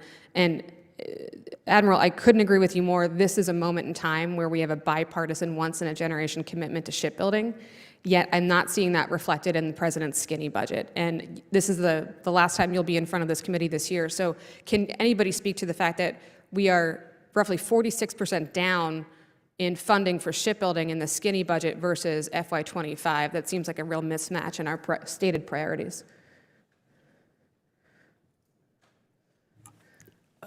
I think, look, as I said earlier, we continue to work with OSD and OMB on the budget and through the numbers, and I think that we are pushing very hard, and I believe it will show a commitment to shipbuilding and a signal to the industry that we are taking it seriously. I look forward to that full budget. Thank you. As I mentioned earlier, I know it's not your fault, and I've been trying to send a signal to OMB to get us a budget, and I'm very frustrated by the situation we're in, but I know where the problem's stemming from. Gentleman from Guam is recognized. Mr. Moylan. Chairman, thank you for convening this hearing today with our distinguished witnesses. Secretary Phelan, thank you for making the long trip to Guam. Your visit to the military housing was, I'm very pleased that you did that, and you were able to condemn some of the barracks there because of health and safety reasons, and you ordered Camp Blas to be open for our sailors and Marines on Anderson Air Force Base, Guam. Thank you very much. And can you provide, Secretary Phelan, this committee some highlights of what you saw during that inspection? Yes, thank you for the question. So I was very upset because when I was driving by, I saw a very pristine golf course, and then I saw a set of buildings that I thought should have been condemned. And when I found out that there were sailors and Marines in it, I was apoplectic. I then went in and visited 3 different rooms, one that had black mold all over the wall, another one where there's no air conditioning whatsoever. In fact, in all 3 rooms, it was deplorable, just to be perfectly honest. And I was frustrated because we did have Camp Blas done. I was told that it was going to take 4 or 5 months for that to get approved. I had walked the new barracks and had been in them. The air conditionings were working, everything was working, and I basically said, they need to get into that building, and they need to get into it. You got 5 or 7 days, and if that doesn't happen, whoever's holding up that decision should go move into the barracks where those guys are staying until they're prepared to make that decision. Now, what I did see in Guam is some very also impressive things that we're doing in general there. So it is a critical station for us for a couple of different things that we do. You know, I saw really nice brand new facilities that have been built, you know, the training that is going on there and the sorties that are going on are pretty, you know, it's a busy place, I guess is what I would say. Thank you, Mr. Secretary. And because of your efforts and your great concern for our troops there, Vice Admiral Gray did direct a comprehensive study of all Navy and Marine Corps facilities on Guam. Can you provide us with any updates on any of the inspection for that? I'm still awaiting the final report, but did you have those numbers? Yeah, the numbers are relatively small. 5% of the barracks that were expected fell in that condition, and we're taking action to move sailors out of that. Overall, the Navy's made progress in barracks. We went from 24% poor to 21%. That doesn't mean where we need to be. We need to continue after it until we have 0% of our barracks in poor condition. But we are increasing our focus on this area and taking action as the Secretary has directed. Thank you. And anything we can do in Congress, that's what we're here for. Please let us know. In addition to that, Secretary, we talked about unaccompanied housing. How is the scrutiny for family housing on Guam? Are we doing the same level of inspection? I don't know the answer to that question, Congressman. I will double check it and see.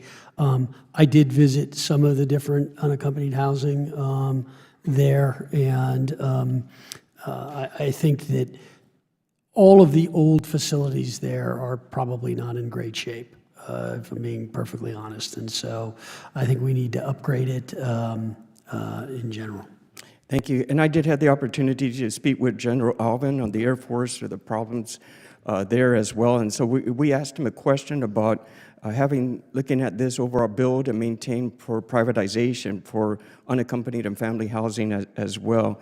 Do you foresee that as a possible solution for this? It might be, Congressman, to be honest. I've looked at privatized housing. In some areas, it seems to work exceptionally well, and in some areas, very poorly.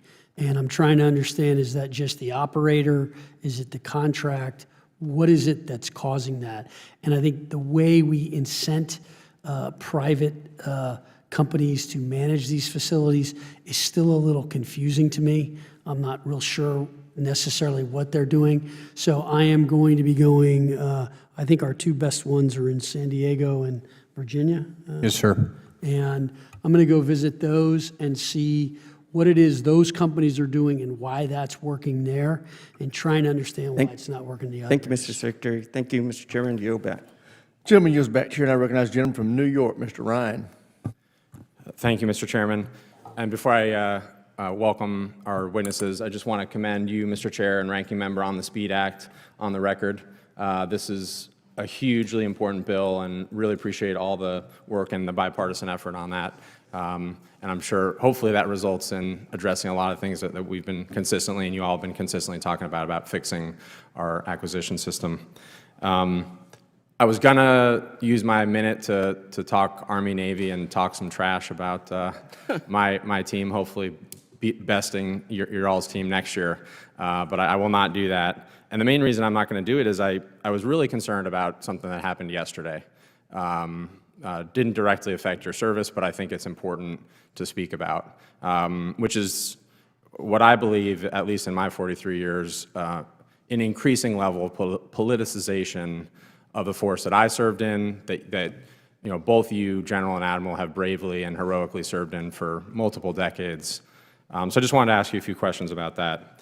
I think you've both attended multiple States of the Union at this point, is that right? I've only attended one. Thank you, Admiral. Yes, sir, I've attended a couple.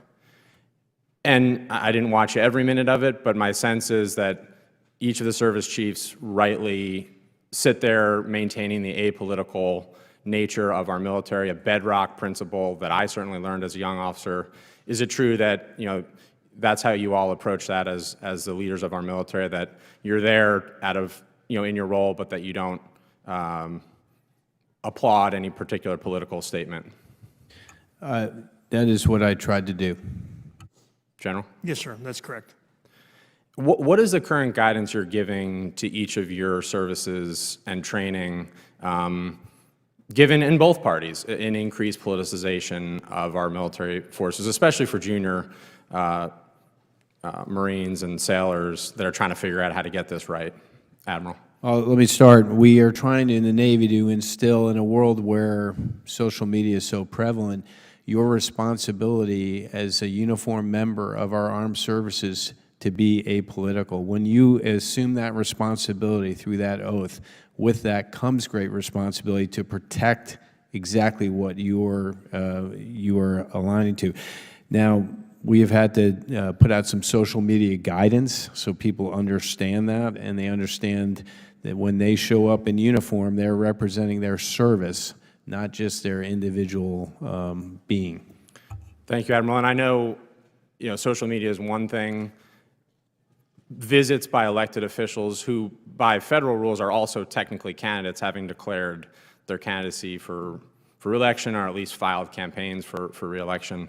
I think those sort of events present an even more complicated thing, and we saw this play out yesterday at Fort Bragg. For example, what guidance do you give for your Marines and sailors that are attending what's supposed to be an official event, but if it becomes an increasingly political event, General, what training and guidance are you putting out about that? Because I'm concerned we're putting our folks in a tough position right now.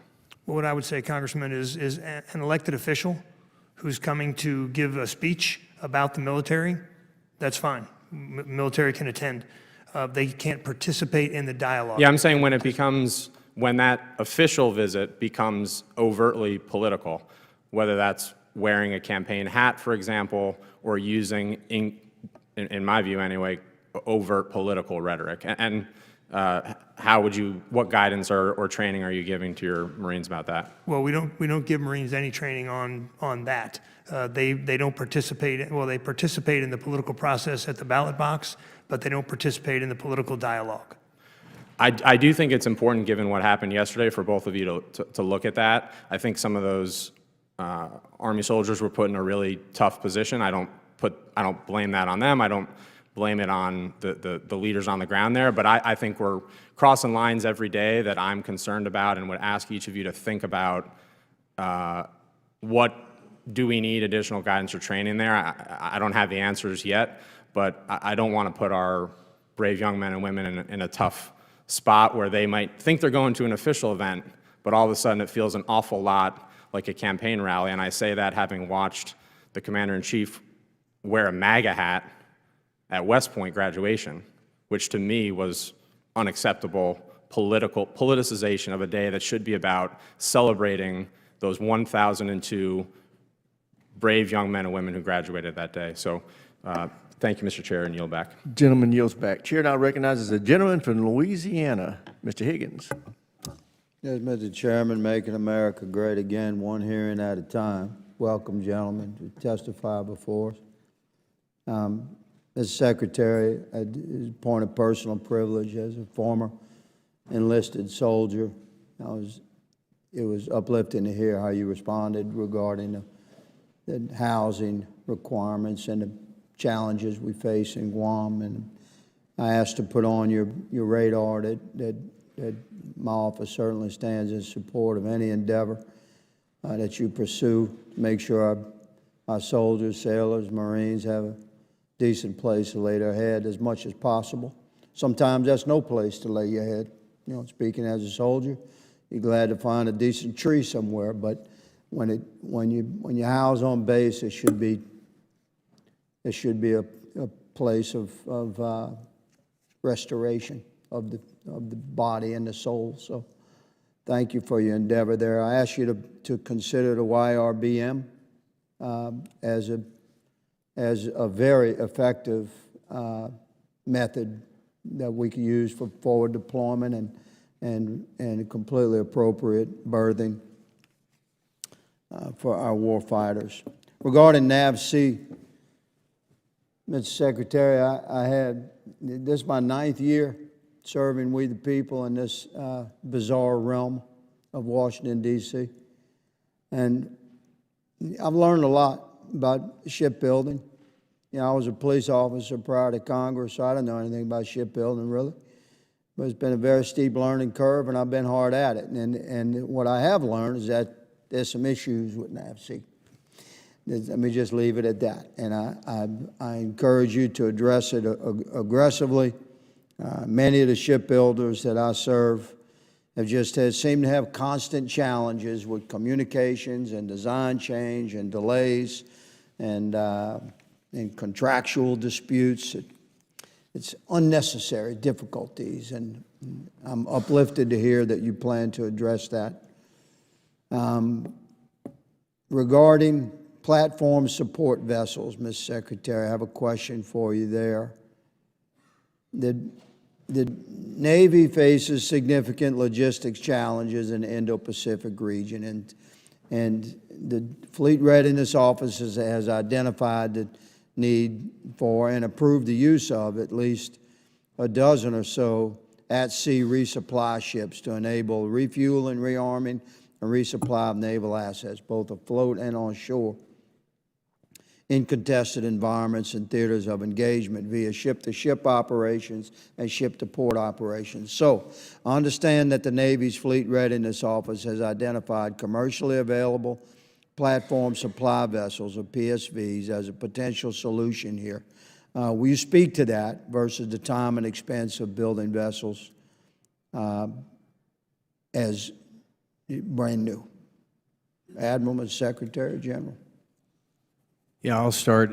We are focused on 1 January 2027. I think there's an opportunity to use some vessels that exist today, not just for resupply and supply, but also for other things, counter C5ISRT and others, as we transition to this hybrid fleet. So I think it's an and answer. I don't think it's an or answer, and I look forward to working with you, sir. Yes, sir. Excellent.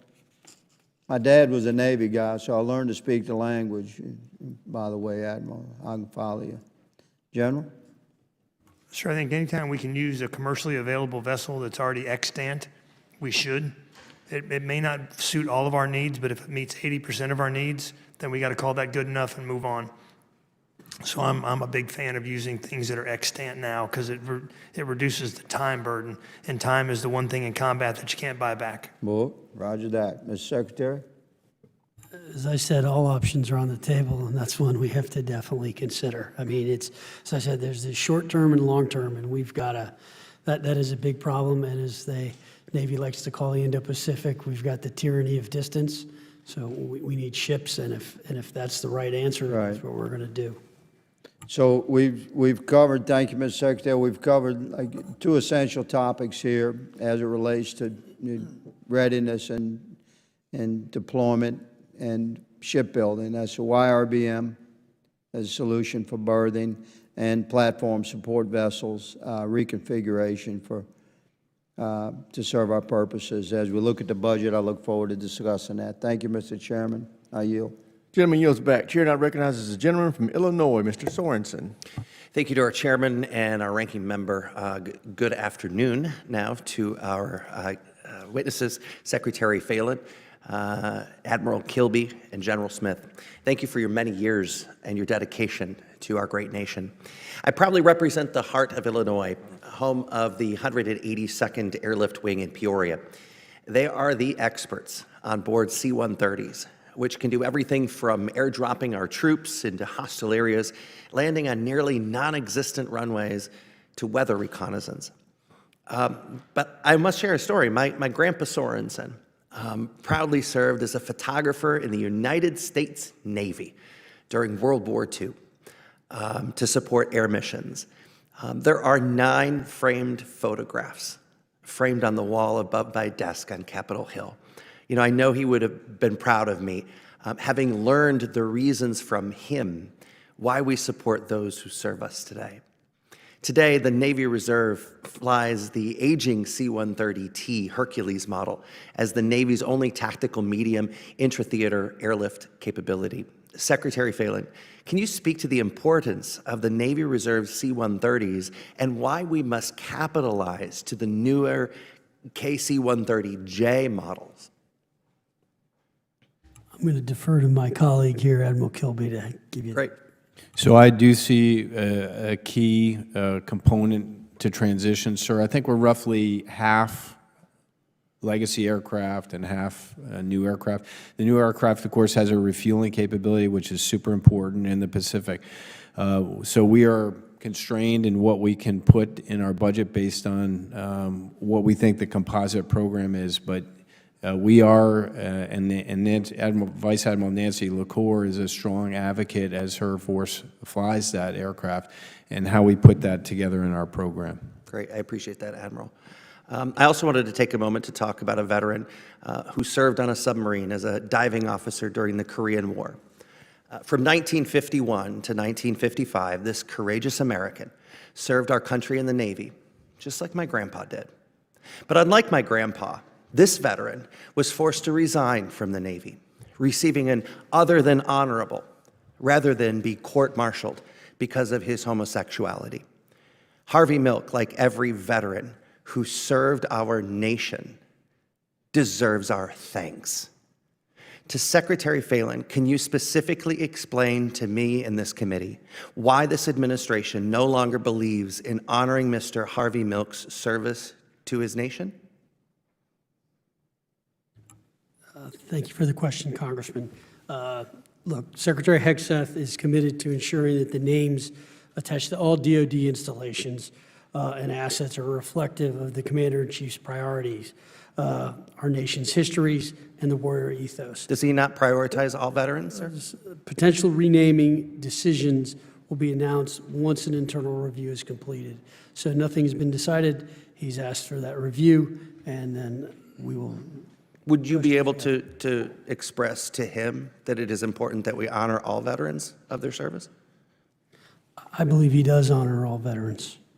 Thank you. As the only elected LGBTQ person on this committee, and the first ever from my home state, I speak for my neighbors and all Americans when I say that Navy veteran Harvey Milk was a warrior in Korea. Before becoming an elected leader, his service and his life ended with an assassin's bullet. I walk in the footsteps of leaders before me. He stood up for the same people who are being targeted, persecuted, and vilified by this administration today. My grandpa taught me to stand up for every veteran and thank them every time I see them, thank them for their service. But picking and choosing who deserves that thanks, it's not just wrong, it is un-American. Thank you to our witnesses for being here today. I appreciate your service to our nation, and I yield back. Gentleman yields back. Chair now recognizes the gentleman from Georgia, Dr. McCormick. Thank you, Mr. Chair, and thank you, gentlemen, for being here today. Good to see you all here well and healthy. First of all, this is as near and dear to me as anything we've ever discussed in these hearings. My first deployment in 1994 on the 15th Marine Expeditionary Unit was on the USS Tripoli, affectionately named USS Crippley. Been hit by a mine that cost probably about $1,000, which caused about $3.5 million of damage. Gave it a permanent list. It went dead in the water 3 times on float in temperatures that were well over 100 degrees with probably humidity about 90% because we could see about 2 miles just because of how dense the humidity was. That was our living conditions, where we had our gym, which was about the size of about 20 by 20 feet, right between where we stored the garbage, the morgue, and started the FAVs right out the tail section where they also did the smoking on the FV, so you can imagine the conditions. We've improved since then. But what's interesting about that is we do our new ship mods, much to your point, Mr. Secretary. We improved these ships, but we haven't really improved our projection of power. Matter of fact, we're very short on that because we don't have the ships. This was a ship that was created in 1966 And by the way, all three of the ships that I was on in the amphibious fleets that I was deployed on Marine Expedition have all been scuttled or scrapped now, so that makes me feel very old. But when we look forward and we see the shortcoming, when I came in, we were projecting a 600-ship Navy with the Reagan era. Now we're just trying to literally have enough to deploy to where we're supposed to go.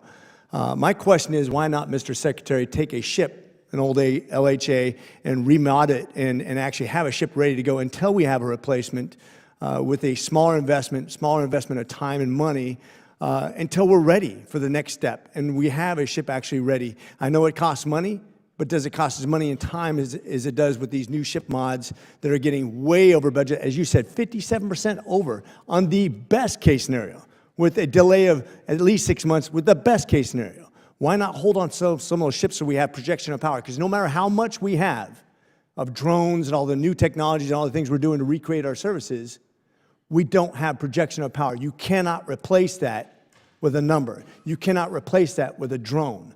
Why not do something in the short term to put that patch on there when we have a real significant challenge over in the Chinese seas and other areas where we need to project power right now? So I'll let the Admiral give you specifics, because we are doing this in some cases, particularly like on the Ohio-class subs and things like that. I think it's really a question of, one, what does it take to get those ships back online? Two, the costs of doing that. Three, the timing. So our issue is we have a shortage of workers. It's just, so if I take someone off a Columbia-class sub and to remod a ship to get it out there, I'm just going to extend that. And so that's, I think, difficult. I don't think it's as simple, and I'll let the Admiral comment on it, as just taking it out of the yard and putting it back in. And I think a lot of these ships, unfortunately, sit in the yard too long. Our maintenance schedules are too long. There are a number of these things compounding themselves, but let me let the Admiral maybe address it. I'll try to be brief. I think we should look at that. It's something that we should look at. Our history here hasn't been good. We had a program called the Cruiser Mod Program, and USS Tortuga came up yesterday in our hearing, and that's an LSD, which we're trying to bring back after the same program and having challenges doing that. So one, the ship has got to be capable. Two, I've got to produce a ship that I'm confident can sail underneath the Secretary's leadership and do what our country needs it to do. So it would have to meet those conditions. Not to get political, but I tell you, we have about 16 million Americans out there that could be ship workers if they get off their butts and actually go back to work. That's one of the problems we have. We'll try to motivate them to do exactly that. Mr. Commandant, the Marine Corps has led the way and the only service to actually pass their audits in the last several years. What's your secret, and how could other services do better to copy the Marine Corps model to actually lead the way and be successful in the future of the way we manage our services? Well, sir, thanks for that question. We passed the last 2 audits, and we'll continue to pass them. Frankly, it's a culture.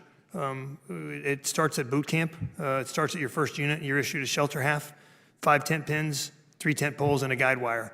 And when you leave the unit, you turn in a shelter half, 5 tent pins, 3 tent poles, and a guide wire, or you get your butt down to Saigon Sam's and you buy that because you are responsible for it. And we have individual accountability. You're accountable for your cleaning gear for your M16. You're accountable for your shelter half. And it starts and ends there. It's just 100% accountability. I'm out of time, but I think accountability is what government can learn from. God bless you. Semper Fi, gentlemen.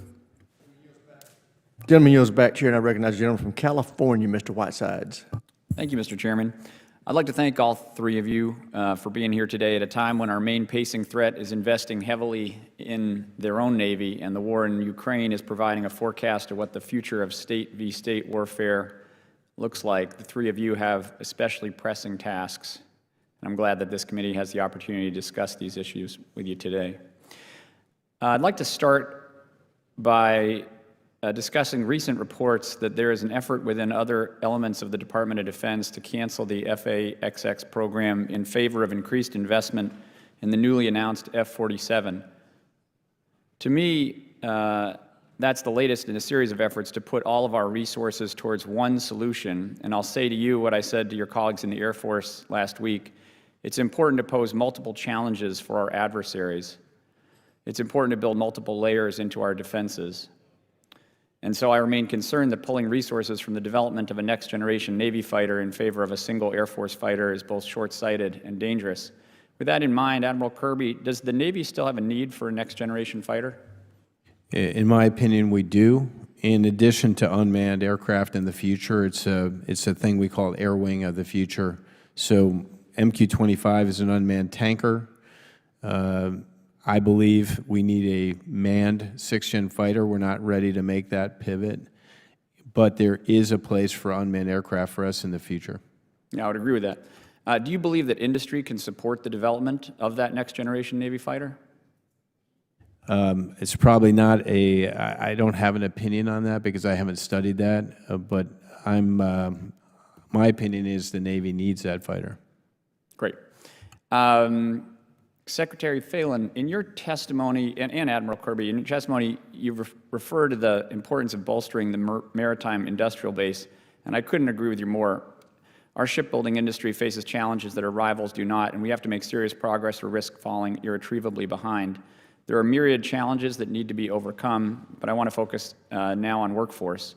Every time I speak with anyone in the defense industry, they bring me their concern about the future of the workforce. As a generation of skilled tradesmen and women retire, they're worried that they won't have the means to replace them. I have the privilege to represent 2 outstanding community colleges, Antelope Valley Community College and the College of the Canyons. I also represent the innovative defense companies and defense development facilities like Plant 42 and Skunk Works.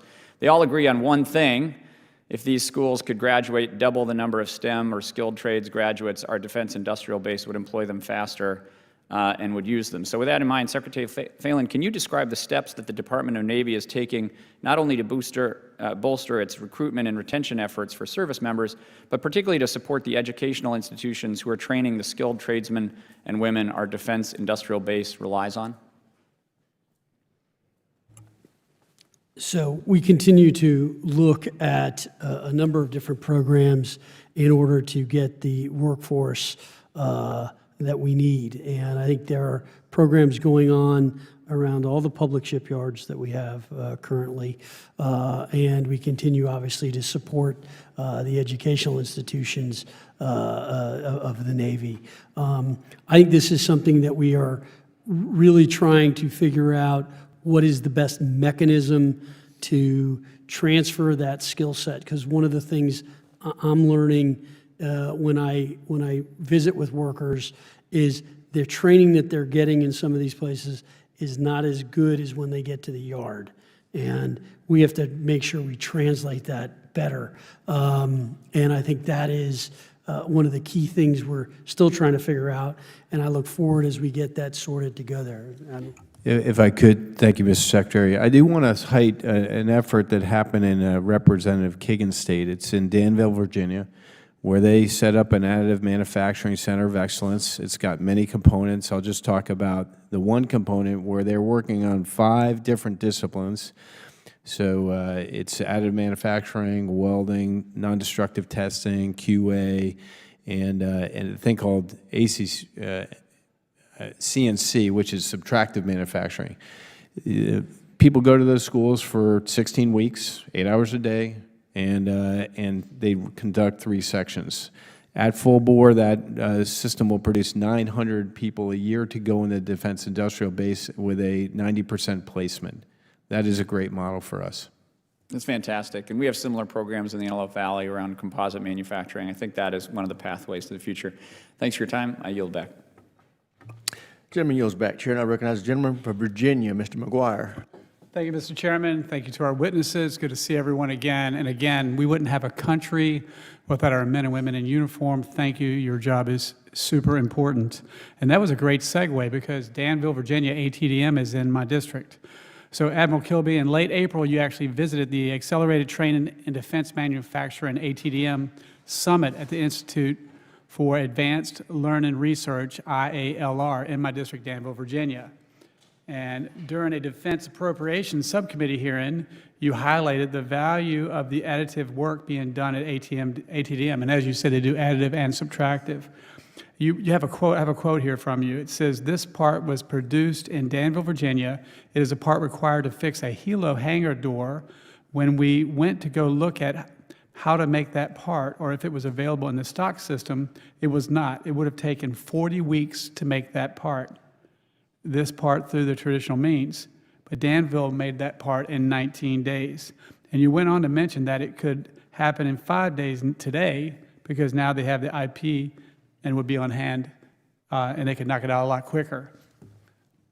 And I believe this ship had to deploy on time, and if you had to wait 40 weeks, it would have been late. But working over Christmas and New Year's, it deployed on time.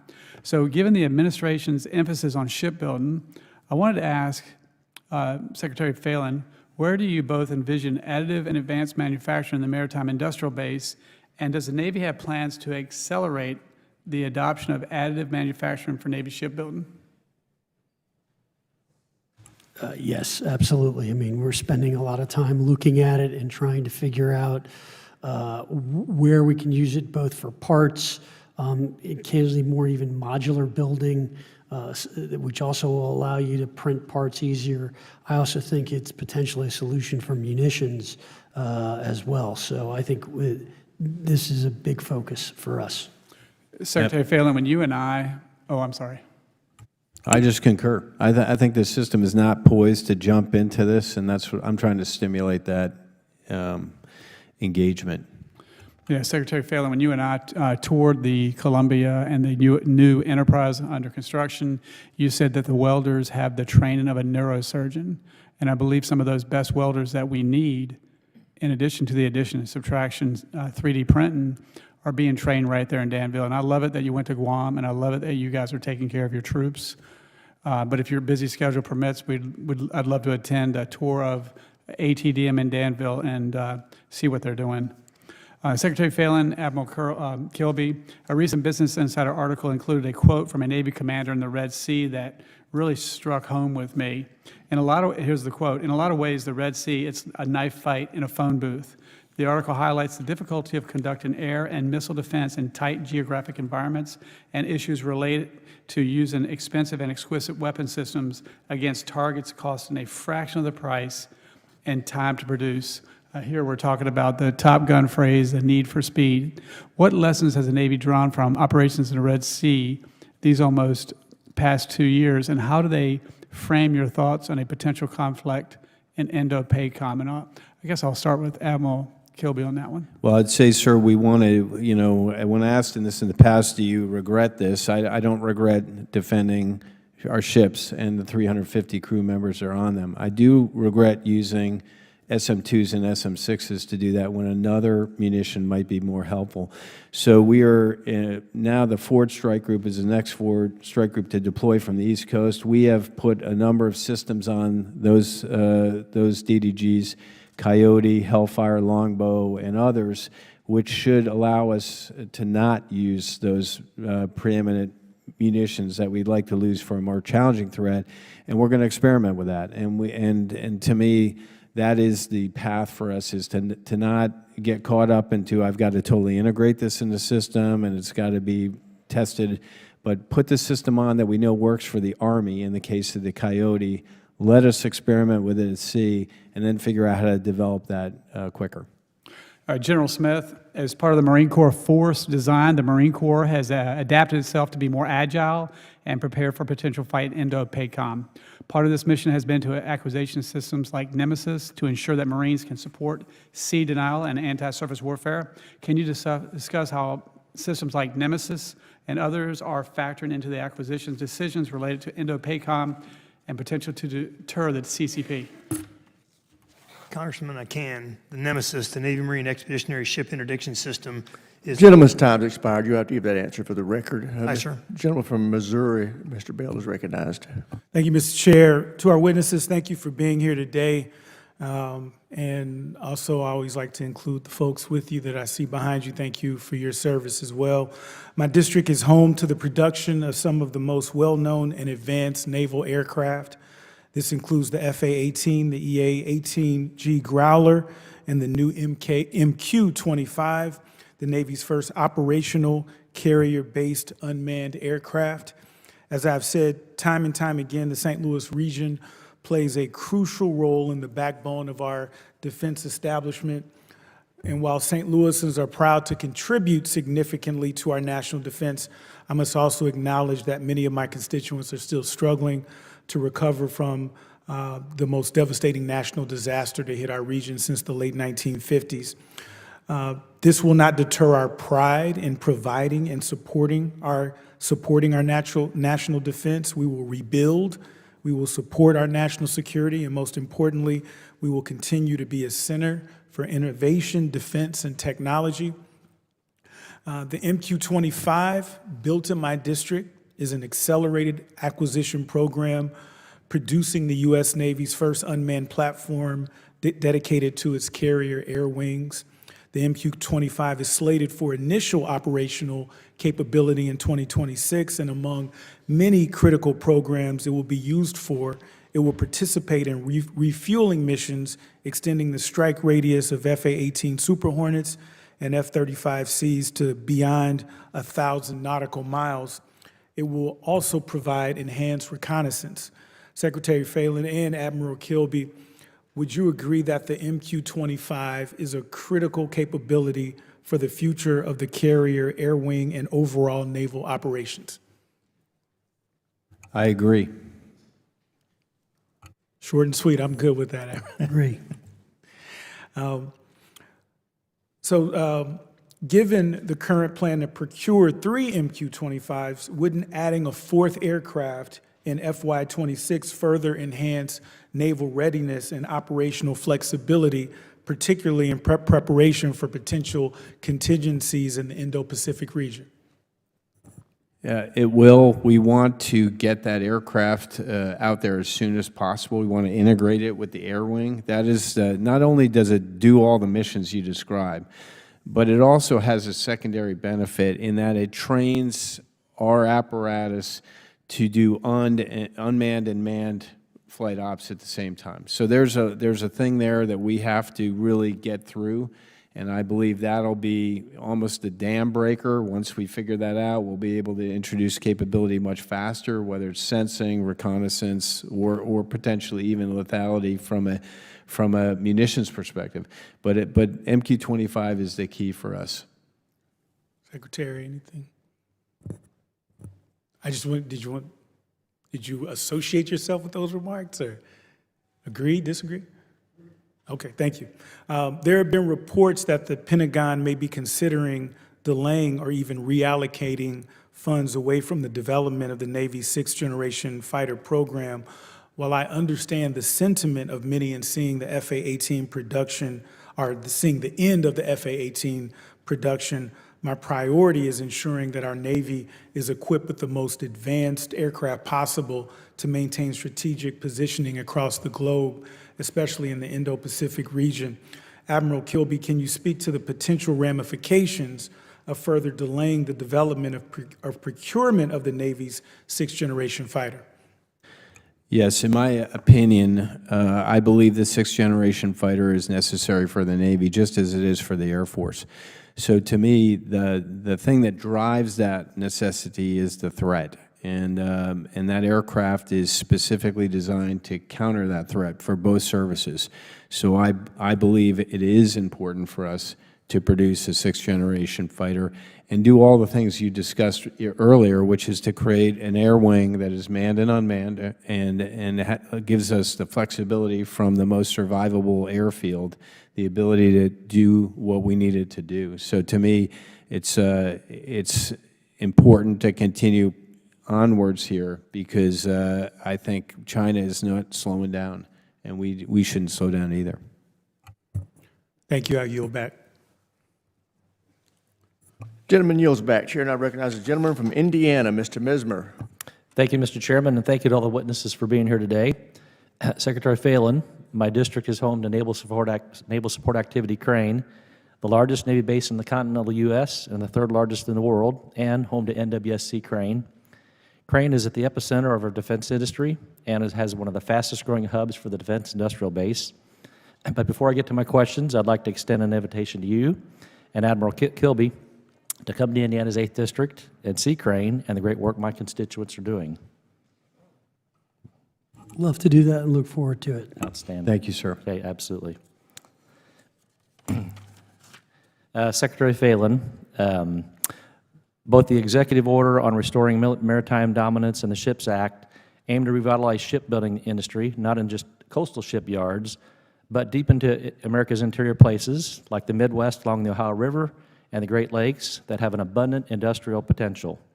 Can you describe how you plan to implement the President's EO and comment on how the Navy will use our nation's interior states who have a huge industrial manufacturing capability, such as Indiana, to bolster our shipbuilding industry? Thanks for the question, Congressman. Look, we're still going through the EO and ways that we can apply that. That EO is more focused on commercial right now, and so we're trying to figure out the military angle from that. And as I said earlier today, incorporating military design in our commercial shipbuilding, I think, is something we really need to look at and try to implement. And I am hoping that there are elements of that act that I think are very applicable. And so, in particular, if we open new shipyards, we can use aspects of that act to help probably incentivize military shipbuilding. Excellent.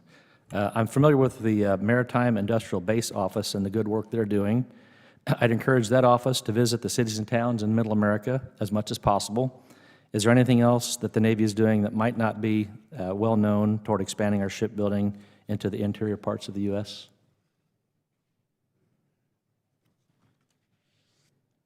I had a conversation with Rep. Capter and recommended to her, again, the things I think we could do. I described with this one site in Danville. I think we need many Danvilles, and Illinois would be a great place to instantiate that. I just think we need to catch up in our industrial base. We're at 11%. We need to be about 33% of our workers need to work in that kind of manufacturing area, and I think that's the way to do it. I'd also say, look, I think the Midwest in particular has got very good manufacturing in general, so whether it's components or other things, the supply chain, we have far too many parts that are sole source supplied and are very small. We need to really rationalize the supply chain and think through that and how that works. And I would think there are places in the Midwest, given its history and heritage, that could be beneficial to that. Okay. Thank you. Secretary Phelan, one of the areas that NSWC Crane is researching, and I'm particularly focused on, is enhancing our strategic and theater deterrence through conventional prompt strike and nuclear-armed sea-launched cruise missiles. Within the CPS program, a leading technical risk is whether a novel CPS launch design could impart risk on the platform during an underwater launch. For that reason, the CPS program has invested in an underwater test capability. And the underwater test launch schedule is dangerously late. Are you focused on maintaining the underwater test launch capability schedule to ensure the testing schedule has enough time to reduce the risk of submarine deployment of our missile programs? Sir, I need to get back to you on that. I will engage Vice Admiral Johnny Wolf, who runs the strategic program, and come back to you with an answer about whether we're concerned or not. But in short, I support that facility, and I just need to understand the specifics more to get at your concern. Okay, and I'd say, if you come out to Crane, that'd be a great place for both of you to visit, to see what they're doing and see what can be done to gain scheduled time back. It will be a national treasure and vital to our defense. With that, I yield back my time. Gentleman yields back. Chair now recognizes a gentlelady from Hawaii, Ms. Takuda. Thank you, Mr. Chair. Given reports that 21,000 DoD civilians have already taken the deferred resignation program, and with broader plans to cut up to 60,000 civilian positions, or about 8% of the workforce, there's a deep concern in Hawaii that these top-down reductions will compromise the Navy's ability to follow through on the Red Hill cleanup and closure. Mr. Secretary, you know how deeply personal the Red Hill disaster is to absolutely everyone who lives in Hawaii. Can you commit here today that there will be no reductions in the civilian or Navy personnel directly supporting Red Hill remediation and closure efforts? Thank you for the question, Congresswoman. Look, the Navy is executing the requirements and the remediation of Red Hill, and they'll continue to be a great partner to the state of Hawaii. We are moving quickly, trying to get everything remediated as fast as possible and efficiently. And to my knowledge, there is none of the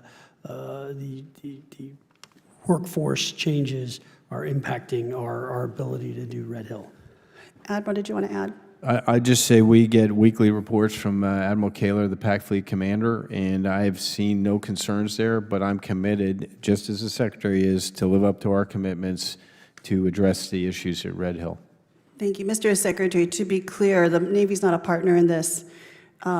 This was the fault of the Navy, and it is our responsibility to make good, to clean up on what will be a generational response to a hazard that has impacted the very water our service members and their families and our people drink. And so this is again, very personal. I know you're catching up and getting up to speed on a lot of issues, but Red Hill is one you should be intimately familiar with in terms of the impact it has had on the service branch and impacted, quite frankly, every single service branch. So the more that we can hear, because people are concerned, I've had them come to town halls saying that there were concerns that civilians working on Red Hill testing and remediation were going to be, riffed. They need to hear from you folks that there is, in fact, not just the $1 billion commitment we have already made, but there is a commitment on behalf of the force that we are going to make sure we stay the course in terms of closure, remediation, testing, all the things that are required as a result of this tragedy. And as you know, it impacts every aspect of defense presence in the islands. We are talking about the lease renegotiations coming up in 2029, and it doesn't matter which service branch you are.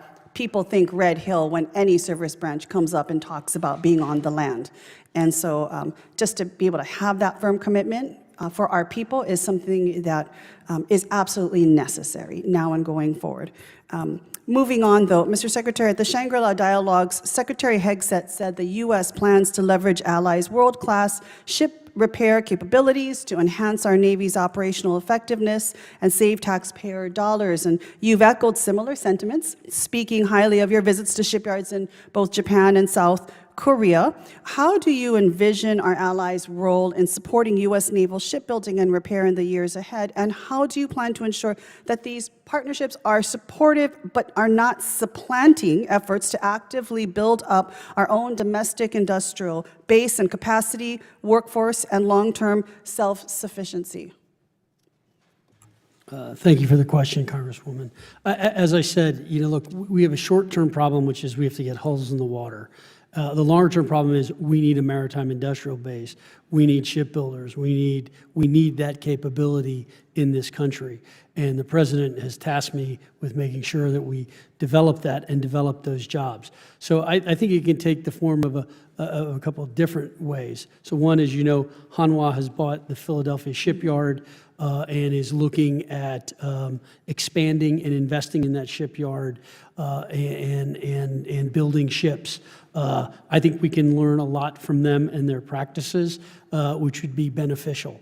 At the same time, I also think there's potential for foreign shipyards to do some repair and maintenance work for us. Bringing ships all the way back from the Indo-Pacific may not always make the most sense, particularly in times of enhanced conflict or when things are a little spicier, as I like to call it. So I think having that capability with our allies strengthens our relationships with them and makes it better. So I think it could be in the form of JVs. I think it can be the form of them investing here. I think it could be the form of us investing over there as well. But we will need to build that capability out. Thank you. I know I'm out of time, but please let us make sure we balance it so that we are also investing in our domestic capacity, the civilian workforce we have in all of our shipyards to both repair and build as well here locally at home. Thank you, Mr. Chair. I yield back. Gentleman yields back. Chair now recognizes a gentleman from Wisconsin. Thank you, Mr. Chairman. Mr. Secretary, nice to see you. Admiral Kilby, General Smith. Hey, I just want to philosophically talk about something quick, and I've got some real questions. So when the Empire of Japan attacked Pearl Harbor, they did it with the airplanes, and they targeted the battleships, the capital ships, thinking that would end the war. They didn't realize that how they attacked what they thought was going to be the significant asset was not. It was the thing they attacked it with. And I think maybe we're kind of looking at things not from the 21st century at this point, Because there's hypersonic missiles that our adversaries have that we have no defense against. And one of those singly is a ship killer. But you can't sink an island. So when we're looking at how we're going to lay all this stuff out, I encourage you guys to really look at our forward islands. You referenced that just a second ago about the material readiness of our vessels, but also fortifying Guam, making sure they have everything they possibly need, other islands in the Marianas, places that are farther forward that can't be sunk by a missile. So that just, I would encourage you to do that. The chairman has led this incredible series of committee hearings about this defense acquisition process, and the one thing that we all agree on, Republicans and Democrats, is that it's broken. And let me just tell you how bad this has gotten. In 1951, Congress authorized the USS Nautilus, first nuclear-powered submarine in the world. It was launched 3 years later. So from Congress saying build a nuclear submarine, 3 years later, the hull went in the water, and then in 1955, it was under the ice cap, right? So what we're trying to do is get to a place where we stop having all of these exquisite requirements to the point where we can't even build them. We had some shipbuilders here, and they said that the requirements that are being handed by many of the services are at a place where the technologies simply don't exist. Even if we had the welders, they can't actually meet the requirement. So I'd encourage you guys and gals, when you're looking at stuff, to say, figure out when is enough. Enough is enough. And then the last thing, I just want to ask you one thing here. There's 5 soft truths, the 5th one being most special operations require non-soft support.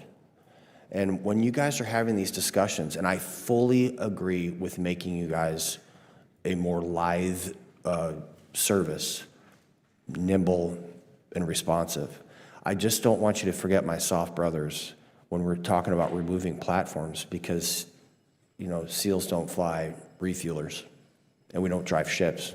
And honest to God, Admiral, that's a great thing. We don't drive them because we wind up in the rocks and the liquor cabinet would probably be empty. But so I want to make sure that you guys are taking into account our special operations component commanders and that they have a seat at the table. So Secretary Phelan, can you tell me with certainty that our special operations component commands across all the services, because they depend on these platforms, have an actual seat at the table and their voices are heard by you guys? Congressman, yes, thanks for the question. Look, I think it's critical, and I think the services, both MARSOC and SEALs and Naval Special Warfare. I was at SDV-1 on my way back from Guam, so I spent some time with that team and see some of the things they're doing and the capabilities they have, and it's very good. And same thing with MARSOC in Camp Lejeune is doing some very, very good and excellent work. So I think SOCOM, or Special Ops, has a unique role and has a big multiplier effect for what they do, and we'll have a seat at the table and part of that whole force structure. Well, thank you very much. And Mr. Chairman, with that, I yield back. I thank the gentleman. The chair now recognizes the gentleman from Virginia, Mr. Vindman. Thank you, Mr. Chair. Secretary Phelan, Admiral Kilby, General Smith, thank you for testifying today. I have the privilege of having both a Navy and a Marine installation in my district. I have Quantico, the crossroads of the Marine Corps, and I have Dahlgren, which is really a gem that most people have not heard of, but has national level exquisite capabilities. And so, General Smith, I had the opportunity to observe Marines testing offensive drone platforms in my district in Quantico last week, and it was an impressive demonstration of tactical innovation. It's actually, I think the Marines are the first ones and the only ones that are testing offensive drones in the country on ranges. And some of these included commercial off-the-shelf products that were highly affordable, and I appreciate the focus of your testimony on the Marine Air Defense Integrated System, MADIS. You explained that we currently have the ability to neutralize threats from Group 3 to 5 UAS, but we only have the ability to disrupt Groups 1 to 3 UAS. We saw the Ukrainians successfully demonstrate in Operation Spiderweb. These small, commercially available drones, especially Groups 1 and 2, pose an escalating and asymmetric threat to U.S. forces. how do we ensure that our forces have the capability to neutralize, not just disrupt these drones at the squad or platoon level? Well, sir, you've hit on a challenge that we still don't have an answer for. We're looking for that solution. We're constantly innovating. We're looking at drone-on-drone strikes, which is like hitting a bullet with a bullet, which is difficult. But we're looking at some technological means to knock the drone out of the sky in terms of disassociating it from its operator, making it go to full autonomy mode, and then getting into that autonomy mode and disrupting that. So we really don't have a solution yet, but it is something that we are looking for. Yeah, so in that scenario, if there was a GPS-hardened swarm of drones, low-cost drones, launched against a forward-deployed Marine element, those Marines would not today be able to defeat that threat. Is that accurate? In this classified setting, sir, I would say that is partially accurate. We have systems that are designed to bring down drones, but they're unsatisfying if you're a young Lance Corporal. Yeah, so I would say, obviously nobody has a solution to this, but the best test bed and probably the most innovations in this we're seeing in the European theater in Russia and Ukraine. And they have been fighting drone war for the better part of the last year and a half, certainly, although drones have been on the battlefield since the start of certainly the major invasion. And I'm concerned from both an offensive and defensive perspective. I mean, our installations are frankly not protected right now, and there are some things that Congress can do to help in that regard. I think 130I regulations and other things, I would love to see how we can help, how Congress can help, how we can break the logjam in this context. And I truly believe what we're seeing right now is sort of a revolution in warfare, certainly in land warfare, as profound as the introduction of a machine gun in World War I or aircraft carrier in World War II. And I think the Marine Corps needs to have dedicated doctrine and military specialists. And I saw what was a great potential example with the marksmanship team out there at Quantico, that they put together a team that had a CW5 EOD expert and others, and they just started doing things, and they had the proper level of approval, and that's where we need to be. We need to move fast and literally break things in this context, otherwise we'll fall behind. Admiral Kilby, again, Dahlgren is in my district, and I think that the Navy needs a similar doctrine. I mean, we've seen some of this in the Ukraine context, in the Black Sea. What do we need to do? How do we invest in this unmanned systems in the naval context?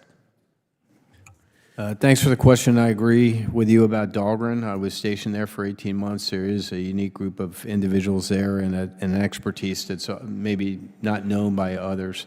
I think we just need to experiment. And our area of non-traditional sea denial is an area where we're investing in unmanned air, surface, and undersea vessels to bring an effect to bear. And I just think we need to continue there, sir. I recognize I'm short on time. Thank you. I yield back. Gentleman yields back. Thank you very much for your service to our nation, for your attendance here. It's been very helpful. Our Defense Department faces some enormous fiscal challenges and structural challenges. None are greater than what's on your shoulders with our nuclear submarines and our shipbuilding challenges. So just know that we want to be a partner with you. So as soon as you can come up with a path forward, please share it with us so we can try to help you move down that path in a successful way. And with that, this hearing is adjourned.